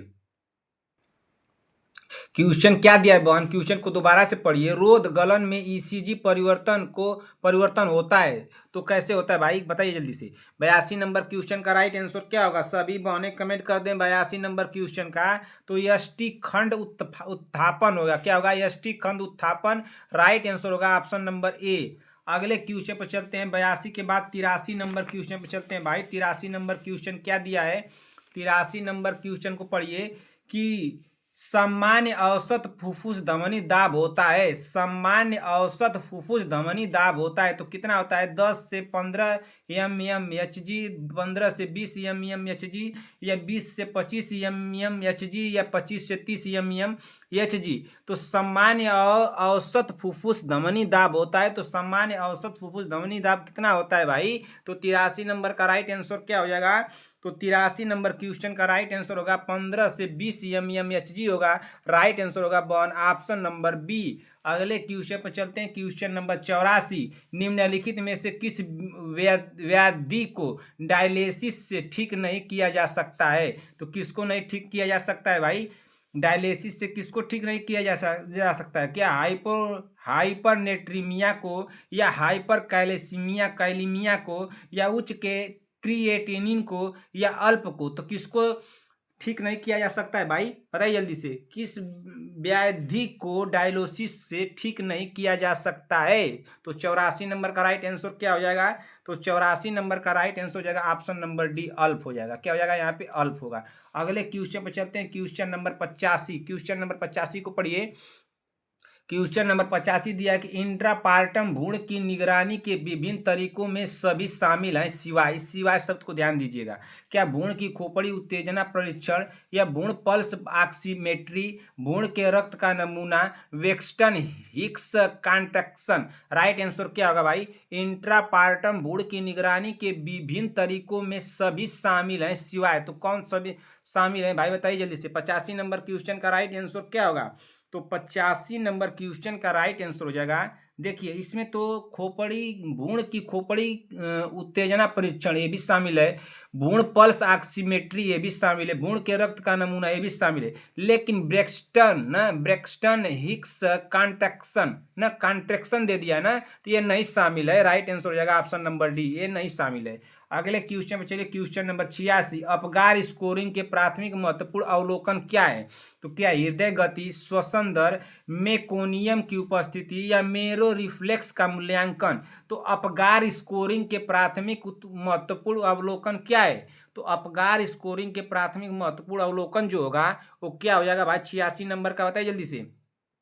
86 नंबर क्वेश्चन का राइट आंसर क्या होगा? तो ये होगा हृदय गति हो जाएगा। क्या हो जाएगा? हृदय गति। राइट आंसर होगा ऑप्शन नंबर ए। अगले क्वेश्चन पर चलते हैं। क्वेश्चन नंबर 87, क्वेश्चन नंबर 87 को पढ़िए। एक स्वस्थ नवजात शिशु के जन्म के बाद धमनी वाहिनी क्या बन जाती है? क्या वैसाइकल लिंगामेंट, या सीरा परक लिंगामेंट, या लिंगामेंटम टेरेस, या लिंगामेंटम आर्टेरियोसम? राइट आंसर क्या होगा? एक स्वस्थ नवजात शिशु के जन्म के बाद धमनी वाहिनी क्या बन जाती है? तो क्या बन जाती है भाई? 87 नंबर क्वेश्चन का राइट आंसर क्या होगा? सभी बहने कमेंट कर दें। तो 87 नंबर क्वेश्चन का राइट आंसर हो जाएगा लिंगामेंटम आर्टेरियोसम बन जाएगा। राइट आंसर होगा बहन ऑप्शन नंबर डी। क्या हो जाएगा? Option number D. गलत तो नहीं हुआ किसी भी बहन का। संगीता पटेल जी, प्रियंका साहनी जी, बीबा जी, सीमा देवी जी, शांति वाजपेयी जी, रश्मि सोम जी, प्रियंका साहनी जी, सभी बहने बताएं भाई। संगीता पटेल जी बताइए तो गलत तो नहीं हुआ। नहीं गलत होना चाहिए बहन। क्वेश्चन नंबर 88 बताइए। रश्मि सोम जी बता दें, आरवी चौधरी जी, रेखा सिंह जी, अनुराधा मौर्य जी, बताइए इसका राइट आंसर क्या होगा भाई? गलत तो नहीं किया आप लोगों ने। क्वेश्चन नंबर 88, नवजात शिशु के अंडाकार रंध्र के बंद होने का कारण होता है। नवजात शिशु के अंडाकार रंध्र के बंद होने का कारण हो क्या होता है? क्या महाधमनी रक्त प्रवाह में कमी, बाएं आलिंद में दबाव में कमी, फेफड़े के रक्त प्रवाह में वृद्धि, दाएं आलिंद का दबाव में वृद्धि? तो राइट आंसर क्या होगा भाई? नवजात शिशु के अंडाकार रंध्र के बंद होने का कारण क्या होता है? तो नवजात शिशु के अंडाकार रंध्र के बंद होने का जो कारण होता है वो क्या होता है भाई? तो फेफड़े के रक्त प्रवाह में वृद्धि होगा। राइट आंसर हो जाएगा बॉन यहाँ पे ऑप्शन नंबर सी। अगले क्वेश्चन पे चलते हैं। यहाँ पे क्या हुआ है? Right answer option number C हुआ है। अगले क्वेश्चन चलिए, क्वेश्चन नंबर 89 कि नाल के माध्यम से भ्रूण को किस प्रकार की प्रतिरोधक क्षमता दी जाती है? नाल के माध्यम से भ्रूण को किस प्रकार की प्रतिरोधक क्षमता दी जाती है? तो किस प्रकार की प्रतिरोधक क्षमता दी जाती है भाई? क्या सक्रिय प्राकृतिक प्रतिरोधक क्षमता, निष्क्रिय प्राकृतिक प्रतिरोधक क्षमता, या सक्रिय कृत्रिम प्रतिरोधक क्षमता, या निष्क्रिय कृत्रिम प्रतिरोधक क्षमता? तो राइट आंसर क्या होगा? नाल के माध्यम से भ्रूण को किस प्रकार की प्रतिरोधक क्षमता दी जाती है? तो नाल के माध्यम से भ्रूण को जो प्रतिरोधक क्षमता दी जाती है वो कौन सी क्षमता दी जाती है? तो वो दिया जाता है कौन सा भाई? निष्क्रिय प्राकृतिक प्रतिरोधक क्षमता। राइट आंसर हो जाएगा यहाँ पे ऑप्शन नंबर बी। क्या हो जाएगा? ऑप्शन नंबर बी होगा ना। अगले क्वेश्चन पे चलते हैं। क्वेश्चन नंबर 89 के बाद क्वेश्चन नंबर 90। क्वेश्चन नंबर 90 को पढ़ा जाए भाई। क्वेश्चन नंबर 90 क्या दिया है चलिए देखते हैं। क्वेश्चन नंबर 90 को पढ़िए। रक्त शरीर में क्या कार्य करता है? क्या सारे शरीर में ऑक्सीजन पहुंचाता है, तरल बनाता है, भोजन पाचन में सहायक है, खड़े होने में सहायता करता है? क्वेश्चन आप लोगों का वही है। क्वेश्चन का थोड़ा सा ऑप्शन चेंज है। बताइए रक्त शरीर में क्या कार्य करता है? तो रक्त जो है शरीर में जो कार्य करता है, सारे शरीर में ऑक्सीजन पहुंचाता है। राइट आंसर होगा ऑप्शन नंबर ए। ये तो बहुत आसान था भाई, गलत तो नहीं हुआ किसी का। क्वेश्चन नंबर 91, 10 घंटे की आयु के एक शिशु में बहुत सारा बलगम हो जाता है और उसे नीलिया, अरे नीलिया होगा कि पीलिया होगा? पीलिया हो जाता है। नर्स को पहले क्या करना चाहिए? चूसण, ऑक्सीजन देना, घटना को रिकॉर्ड करना, या एक नेसोगैस्ट्रिक ट्यूब डालना? राइट आंसर क्या होगा बताइए तो? राइट आंसर क्या होगा 91 नंबर का? तो 91 नंबर क्वेश्चन का राइट आंसर हो जाएगा ऑप्शन नंबर क्या होगा? ऑप्शन नंबर ए होगा, चूसड़ हो जाएगा ना। क्या हो जाएगा? चूसड़। राइट आंसर होगा ऑप्शन नंबर ए। नर्स को क्या करना चाहिए? तो नर्स को पहले उसको चूसड़ देना चाहिए। क्वेश्चन नंबर 92, जन्म के 3 मिनट के भीतर एक स्वस्थ सचेत नवजात शिशु के दिल की धड़कन की दर की सीमा कितनी हो सकती है? तो कितनी हो सकती है भाई? जल्दी से आप लोग कमेंट कीजिए तो कितनी हो सकती है? सभी बहनें कमेंट करके बताएं कितनी हो सकती है। बताइए जल्दी से कितनी हो सकती है। क्या 120 और 180 धड़कन प्रति मिनट, 130 और 170 धड़कन प्रति मिनट, 110 और 160 धड़कन प्रति मिनट, 100 और 130 धड़कन प्रति मिनट? राइट आंसर क्या होगा? जन्म के 3 मिनट के भीतर एक स्वस्थ सचेत नवजात शिशु के दिल की धड़कन की दर की सीमा कितनी हो सकती है? तो कितनी हो सकती है भाई? 92 नंबर का राइट आंसर क्या होगा बताइए जल्दी से। तो 92 नंबर क्वेश्चन का राइट आंसर हो जाएगा 110 और 160 धड़कन प्रति मिनट। राइट आंसर होगा ऑप्शन नंबर सी होगा यहाँ पे। अगले क्वेश्चन पर चलते हैं। Question number 93। क्वेश्चन नंबर 93 को पढ़िए। अपगार स्कोरिंग के प्राथमिक महत्वपूर्ण अवलोकन क्या है? अपगार स्कोरिंग के प्राथमिक महत्वपूर्ण अवलोकन क्या है? क्या हृदय गति, श्वसन दर, या मेकोनियम की उपस्थिति, या मेरो रिफ्लेक्स का मूल्यांकन? राइट आंसर क्या होगा भाई? सभी बहनें कमेंट कर दें। तो राइट आंसर इसमें हो जाएगा क्या हो जाएगा? राइट आंसर क्या होगा? अपगार स्कोरिंग के प्राथमिक महत्वपूर्ण अवलोकन क्या है? तो इसमें राइट आंसर होगा 93 नंबर का। बताइए जल्दी से। इसमें तो हमको लग रहा है कि 93 नंबर का ऑप्शन नंबर हो जाएगा हृदय गति होगा ना। ऑप्शन नंबर ए होगा। क्या हो जाएगा? Option number A. Question number 94, एक स्वस्थ नवजात शिशु के जन्म के बाद धमनी वाहिनी क्या बन जाती है? वैसा काइल लिगामेंट या सिरापरक लिगामेंट, लिगामेंट टेरेस या लिगामेंटम आर्टेरियोसम। तो क्या बन जाता है भाई? जल्दी से आप लोग कमेंट कीजिए, जल्दी से आप लोग कमेंट कर दीजिए। एक स्वस्थ नवजात शिशु के जन्म के बाद धमनी वाहिनी क्या बन जाती है? तो क्या बन जाती है भाई? तो 94 नंबर क्वेश्चन का राइट आंसर हो जाएगा ऑप्शन नंबर डी होगा, लिगामेंटम आर्टेरियोसम बन जाती है ना। राइट आंसर होगा ऑप्शन नंबर डी। तो क्वेश्चन रिपीटेड है, 2 क्वेश्चन इधर रिपीटेड हो गए, 5-6 उधर रिपीटेड हो गए। चलिए क्वेश्चन नंबर 95, नवजात शिशुओं के अंडाकार रंध्र के बंद होने का कारण होता है तो क्या होता है? महाधमनी रक्त का प्रवाह में कमी, बाएं आलिंद के दबाव में कमी, फेफड़े के रक्त प्रवाह में वृद्धि, दाएं आलिंद के दबाव में वृद्धि। राइट आंसर क्या होगा भाई? सभी बहने कमेंट कर दें तो नवजात शिशु के अंडाकार रंध्र के बंद होने का कारण क्या होता है? तो क्या होता है भाई? 95 नंबर का राइट आंसर क्या होगा? तो बाएं आलिंद में दबाव की कमी हो जाएगा ना। राइट आंसर होगा यहाँ पे ऑप्शन नंबर क्या होगा बताइए? 95 नंबर का क्या हो जाएगा भाई? जल्दी से आप लोग कमेंट कीजिए, जल्दी से आप लोग कमेंट कीजिए। ऑप्शन नंबर हमको तो लग रहा है कि बी होगा ना। चलिए अगले क्वेश्चन में चलते हैं। 95 नंबर के बाद 96 नंबर पे चलते हैं।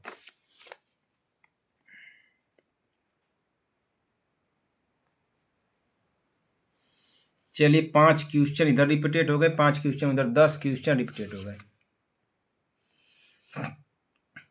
नाल के माध्यम से भ्रूण को किस प्रकार की प्रतिरोधक क्षमता दी जाती है? क्या सक्रिय प्रतिरोधक क्षमता, निष्क्रिय प्रतिरोधक क्षमता, सक्रिय कृत्रिम प्रतिरोधक क्षमता या निष्क्रिय कृत्रिम प्रतिरोधक क्षमता? राइट आंसर क्या होगा भाई? 96 नंबर का सभी बहने कमेंट करें। नाल के माध्यम से भ्रूण को किस प्रकार की प्रतिरोधक क्षमता दी जाती है? तो किस प्रकार की प्रतिरोधक क्षमता दी जाती है भाई? 96 नंबर का राइट आंसर क्या होगा? तो 96 नंबर का राइट आंसर हो जाएगा ऑप्शन नंबर बी, निष्क्रिय प्रतिरोधक क्षमता दी जाती है।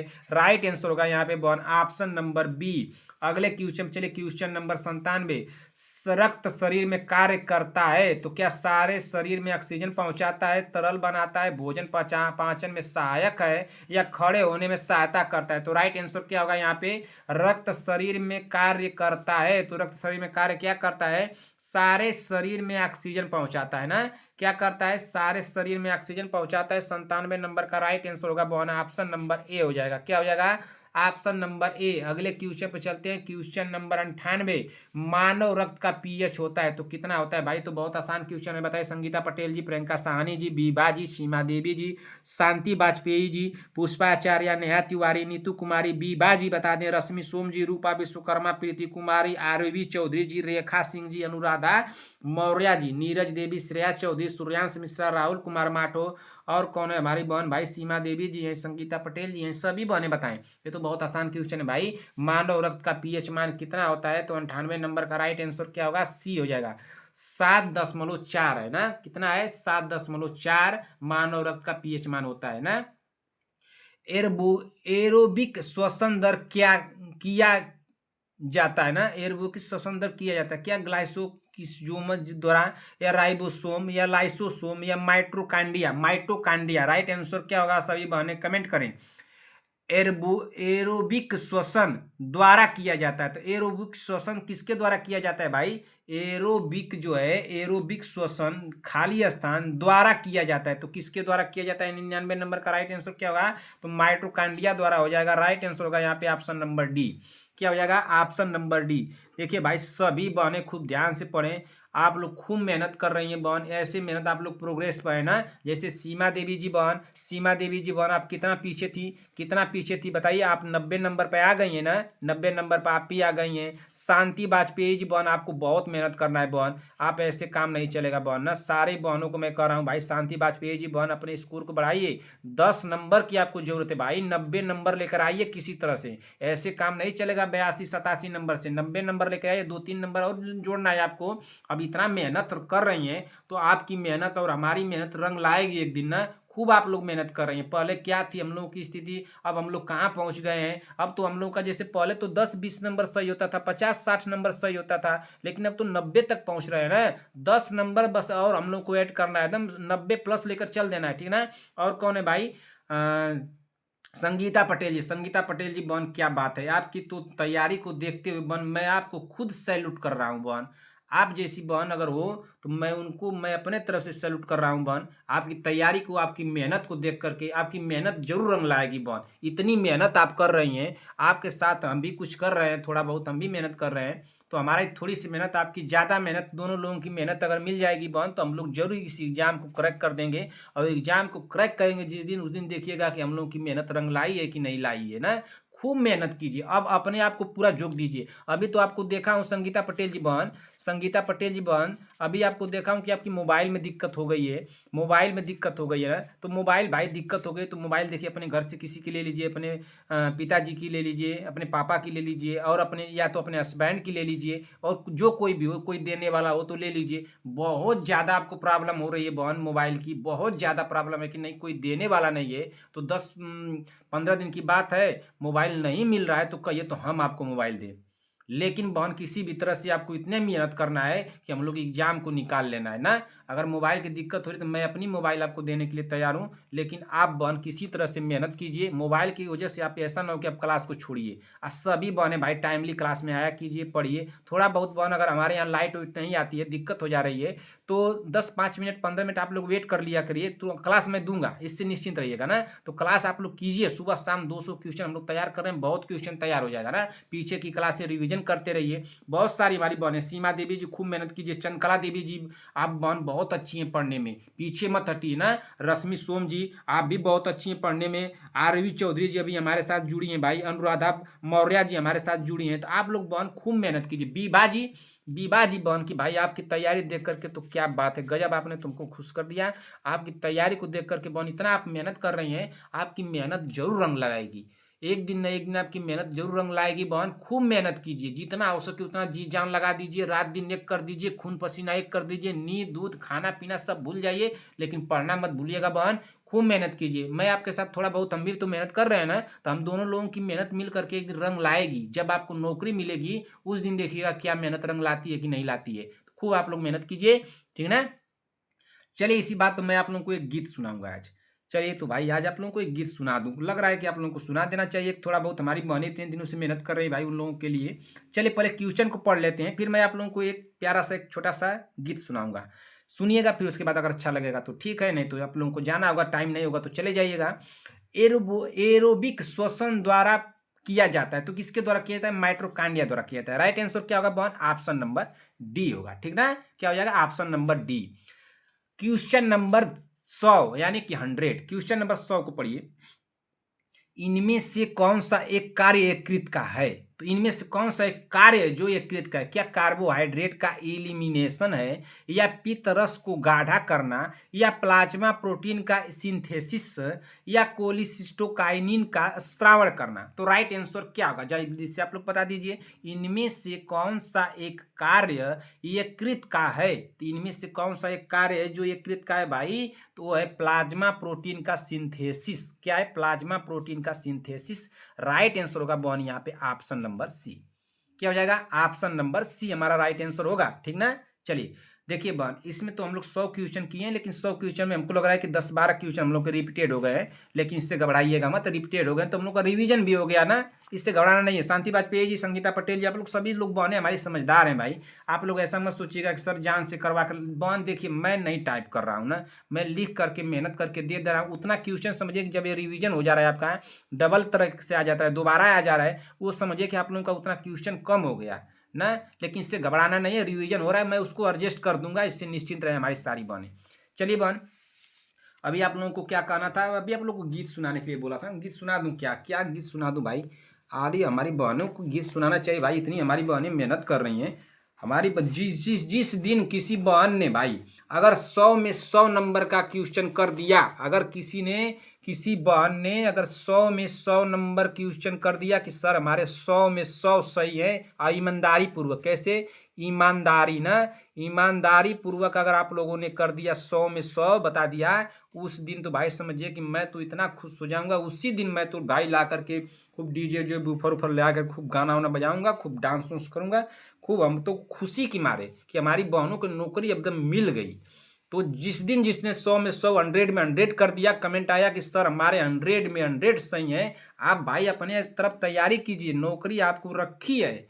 और उसके बाद तो भाई हम आएंगे आपके घर और भाई खूब मिठाई उठाई खाएंगे, इस बात को जान लीजिए। हम मिठाई उठाई खाएंगे भाई। और क्या खाएंगे, और एक खाते हैं, मैं गुजिया खाता हूँ ना, क्या खाता हूँ, गुजिया। और क्या खाता हूँ, गाजर का हलवा खाता हूँ। ऐसा ऐसा चीज़ मैं खाऊंगा कि आप सोचते रह जाएंगी ना।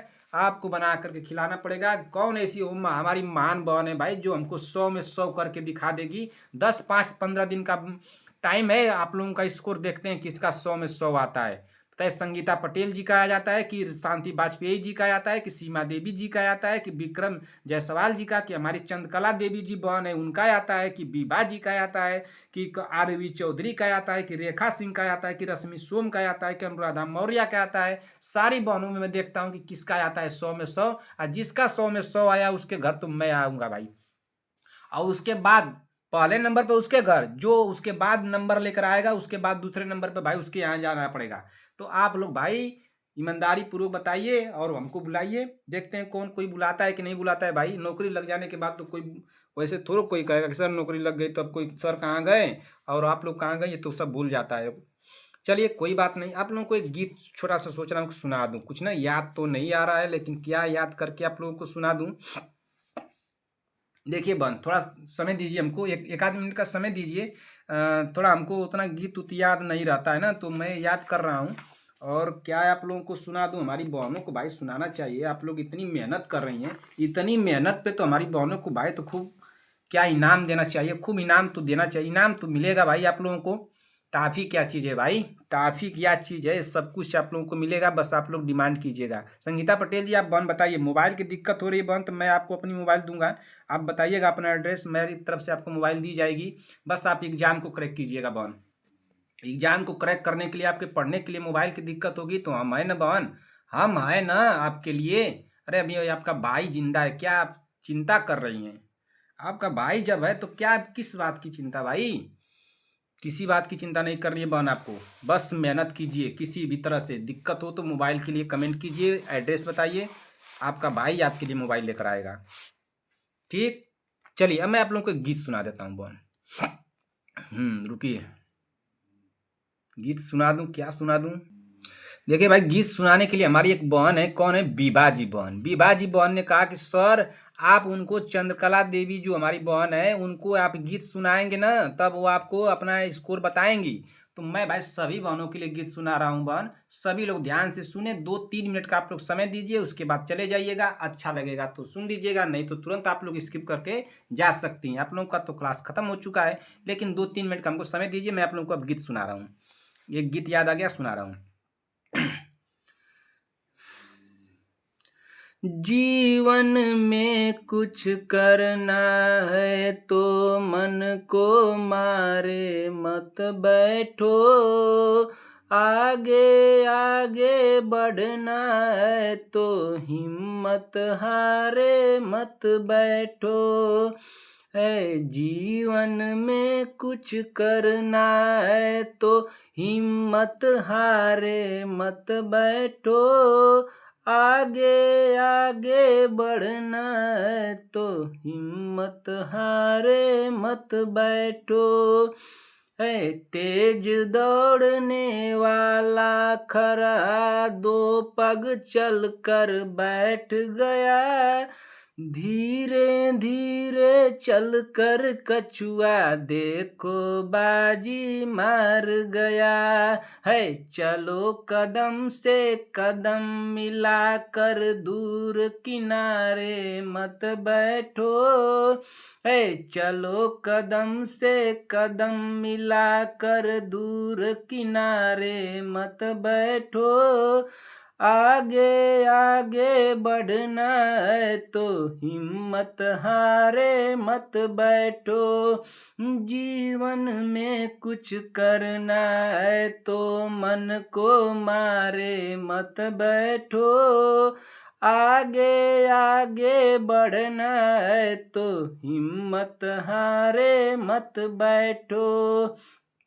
है चलने वाला मंजिल पाता बैठा पीछे रहता है, ठहरा पानी सड़ने लगता बहता निर्मल रहता है पाँव मिले चलने के खातिर पाँव पसारे मत बैठो, आगे आगे बढ़ना है तो हिम्मत हारे मत बैठो, जीवन में कुछ करना है तो मन को मारे मत बैठो, आगे आगे बढ़ना है तो हिम्मत हारे मत बैठो।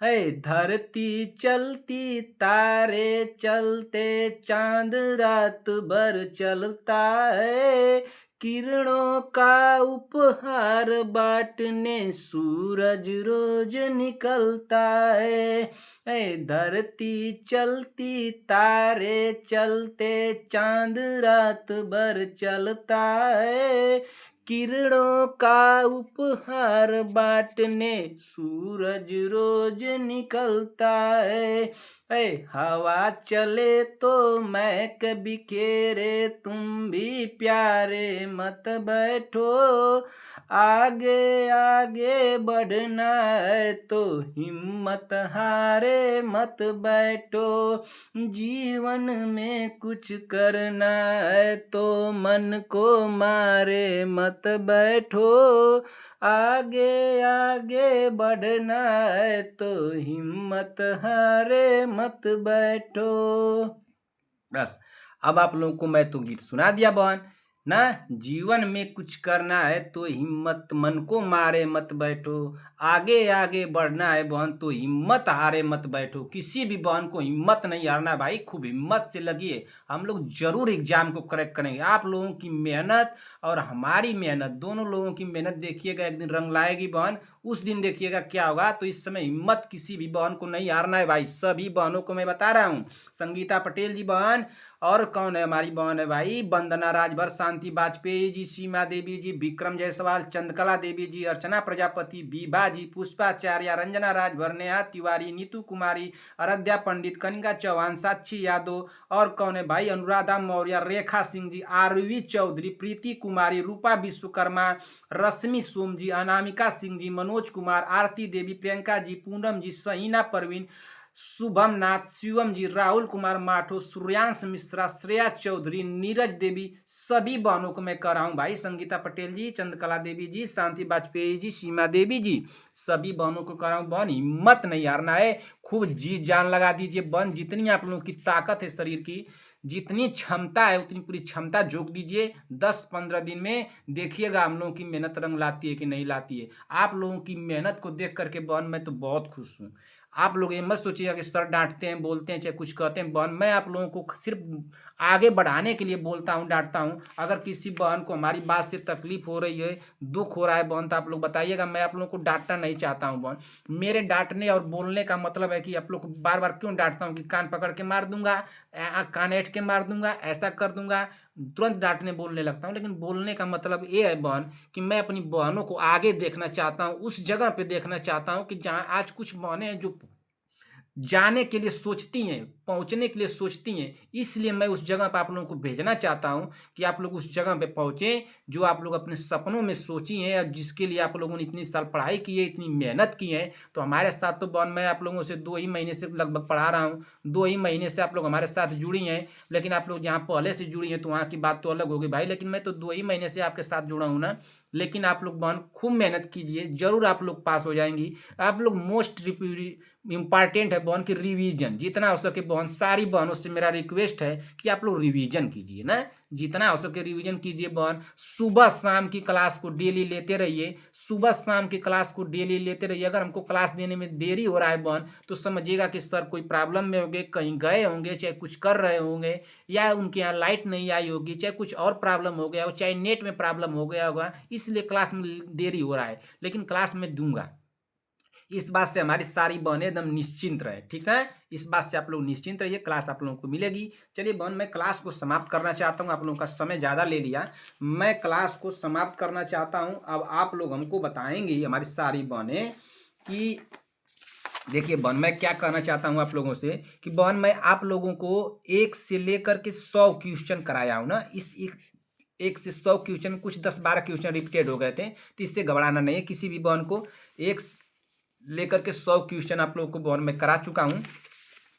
इस 100 क्वेश्चन में अगर किसी भी बहन का कोई भी डाउट होगा बहन, तो आप लोग हमको कमेंट करके हमसे पूछिएगा ना। मैं अगर कमेंट बॉक्स में आपका जवाब नहीं दिया तो इसका जवाब आप लोगों को जरूर मिलेगा। इस बात से निश्चिंत रहिए, अपने भाई पे विश्वास कीजिए ना, आपको कमेंट का जवाब जरूर मिलेगा। एक बात और, 100 में भाई सारी बहनों से मेरा रिक्वेस्ट है कि सारी बहनें हमको बताएं कि 100 में आप लोगों का बहन स्कोर कितना जा रहा है, इसको बताया कीजिए आप लोग ना। 100 में आप लोगों के स्कोर कितने जा रहे हैं बहन, इसको बताया कीजिए। आप लोग बताती नहीं है, गलती करती हैं आप ही लोगों के लिए। मैं सोचता हूँ कि आप लोग बताएंगे लेकिन नहीं बताती हैं।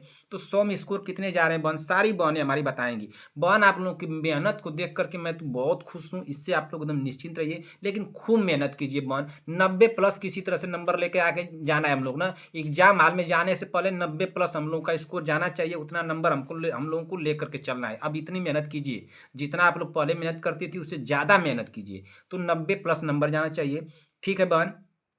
और आप लोगों से क्या कहना था बहन, अगर बहन मैं आप लोगों को डांटता हूँ या बोलता हूँ, कुछ कहता हूँ, मैं तो संगीता पटेल जी को कैसे बोलता हूँ कि कान काट लूंगा, ये कर दूंगा, वो कर दूंगा, अभी कान पकड़ के मार दूंगा। तो अगर आप किसी भी बहन को मैं डांटता हूँ, बोलता हूँ, अगर आप लोग को ठेस पहुँचती है कि नहीं सर आप क्यों डांटते हैं, क्यों बोलते हैं, आपका ये हक नहीं। कुछ एक लोग का आया था कमेंट हमारे यहाँ, तो अगर ऐसी बात है, आप लोगों को तकलीफ होती है बहन, तो आप लोग बताइएगा, मैं ऐसा नहीं करूँगा, आप लोगों को नहीं डांटूंगा, बोलूँगा। लेकिन मैं आप लोगों को आगे बढ़ने के लिए ही करता हूँ। अगर आप लोगों को ऐसा बात अच्छा उचित नहीं लग रहा है तो हमारी बहन बहन है आप लोगों को मैं नहीं डांटूंगा, बोलूँगा भाई, ठीक ना। नहीं डांटूंगा, बोलूँगा। संगीता पटेल जी बहन, आपको मोबाइल की दिक्कत होगी बहन, एक बार अपने भाई को याद कीजिएगा, आपको मोबाइल आपका भाई ला कर देगा, ठीक ना। एक बार याद कीजिएगा मुझे ना, दिक्कत होगी तो, ठीक। और क्या कहना था भाई, सभी लोग खूब मेहनत करें, रिवीजन करें। अगर बहन हमारी क्लास अगर आप लोगों को अच्छी लगी हो तो एक लाइक कीजिएगा। क्या कीजिएगा बहन, एक लाइक कीजिएगा। अपने दोस्तों में, अपने भाई बहनों में इसको किसी भी तरह से, किसको जो पढ़ने लिखने वाले लोग हैं, इसको शेयर जरूर कीजिएगा ना। आप लोग शेयर नहीं करते, इतना काम हमारे लिए कीजिएगा, लाइक और शेयर जरूर कर दीजिएगा। आप लोगों के लाइक से मुझे अच्छा लगता है कि आप लोग को हमारी क्लास पसंद आ रही है, ठीक ना। इतना काम आप लोग कर दीजिएगा। आज जो भी बहन है हमारे चैनल पर अगर पहली बार आई है बहन, तो चैनल को आप लोग ईमानदारी से सब्सक्राइब कर लीजिए, जब तक कि आप लोगों का एग्जाम नहीं हो जाता है। जैसे ही बहन आप लोगों का एग्जाम हो जाएगा, एग्जाम हाल में जाने से पहले मुझे अनसब्सक्राइब मार के जाइएगा। मैं कुछ नहीं कहूँगा कि आप लोग क्यों मुझे अनसब्सक्राइब मारी हैं, ठीक ना। एग्जाम तक सब्सक्राइब किए रहिए। बार बार सब्सक्राइब करवाने और कहने का मतलब मेरा क्या है, कि मेरे कहने का मतलब यहाँ पे ये है बहन, कि मैं जैसे ही कोई क्लास लूँगा उसका नोटिफिकेशन आप लोगों के पास चला जाएगा और आप लोग उस क्लास को सबसे पहले देख लेंगे। इसीलिए मैं आप लोगों को सब्सक्राइब करने के लिए कहता हूँ, ठीक। चलिए बहन, मैं आप क्लास को समाप्त कर रहा हूँ। अगर बहन आप लोगों को हमारी क्लास पसंद आई हो तो एक प्यारा सा कमेंट जरूर कीजिएगा कि आप लोगों को क्लास कैसी लगी ना। प्यारा सा कमेंट बॉक्स में कमेंट जरूर करके जाइएगा। मैं आप लोगों को एक गीत सुनाया हूँ, ये गीत आप लोगों को कैसी लगी, अच्छी लगी कि नहीं लगी, सुनाना चाहिए था कि नहीं सुनाना चाहिए था, जरूर बताइएगा ना कि गीत आप लोगों को कैसी लगी। अगर आप लोगों को अच्छी लगी हो तो जरूर बताइएगा कि सर आपकी गीत अच्छी लगी, नहीं अच्छी लगी, चाहे जो कुछ भी हो, सॉन्ग अच्छा लगा कि नहीं लगा, आप लोग बताइएगा। अगर बहन हमारी क्लास आप लोगों को पसंद आई हो तो फिर मैं आप लोगों से कह रहा हूँ कि अगर आप लोगों को हमारी क्लास पसंद आई हो तो कमेंट बॉक्स में बहन एक प्यारा सा कमेंट जरूर करके जाइएगा कि सर आपकी क्लास मुझे अच्छी लगी या कैसी लगी, जरूर कीजिएगा ना। आप लोगों के कमेंट का मुझे इंतजार रहता है। आप लोगों के कमेंट से मैं भी मोटिवेट होता हूँ, मैं भी खूब आप लोगों के लिए जाग जाग करके रात रात भर क्वेश्चन तैयार करता हूँ। तो आप लोगों के कमेंट के मिलने की वजह से तैयार करता हूँ कि हमारी बहनों को हमारी क्लास की ज़रूरत है, पसंद है, तब मैं ऐसा करता हूँ। तो आप लोग भी एक प्यारा सा कमेंट कर दीजिएगा, इतना ही कहना चाहूँगा। चलिए बहन, अब मैं क्लास को समाप्त कर रहा हूँ। आप सभी लोगों को बहन मेरी तरफ से ढेर सारा प्यार। क्या बहन, आप लोगों को मेरी तरफ से ढेर सारा प्यार और आपके माता पिता को मेरी तरफ से प्रणाम कहिएगा। सभी बहनें अपने माता पिता को मेरी तरफ से प्रणाम कहेंगी। मिलते हैं बहन ऐसी अगली क्लास में, तब तक के लिए जय हिंद, जय भारत।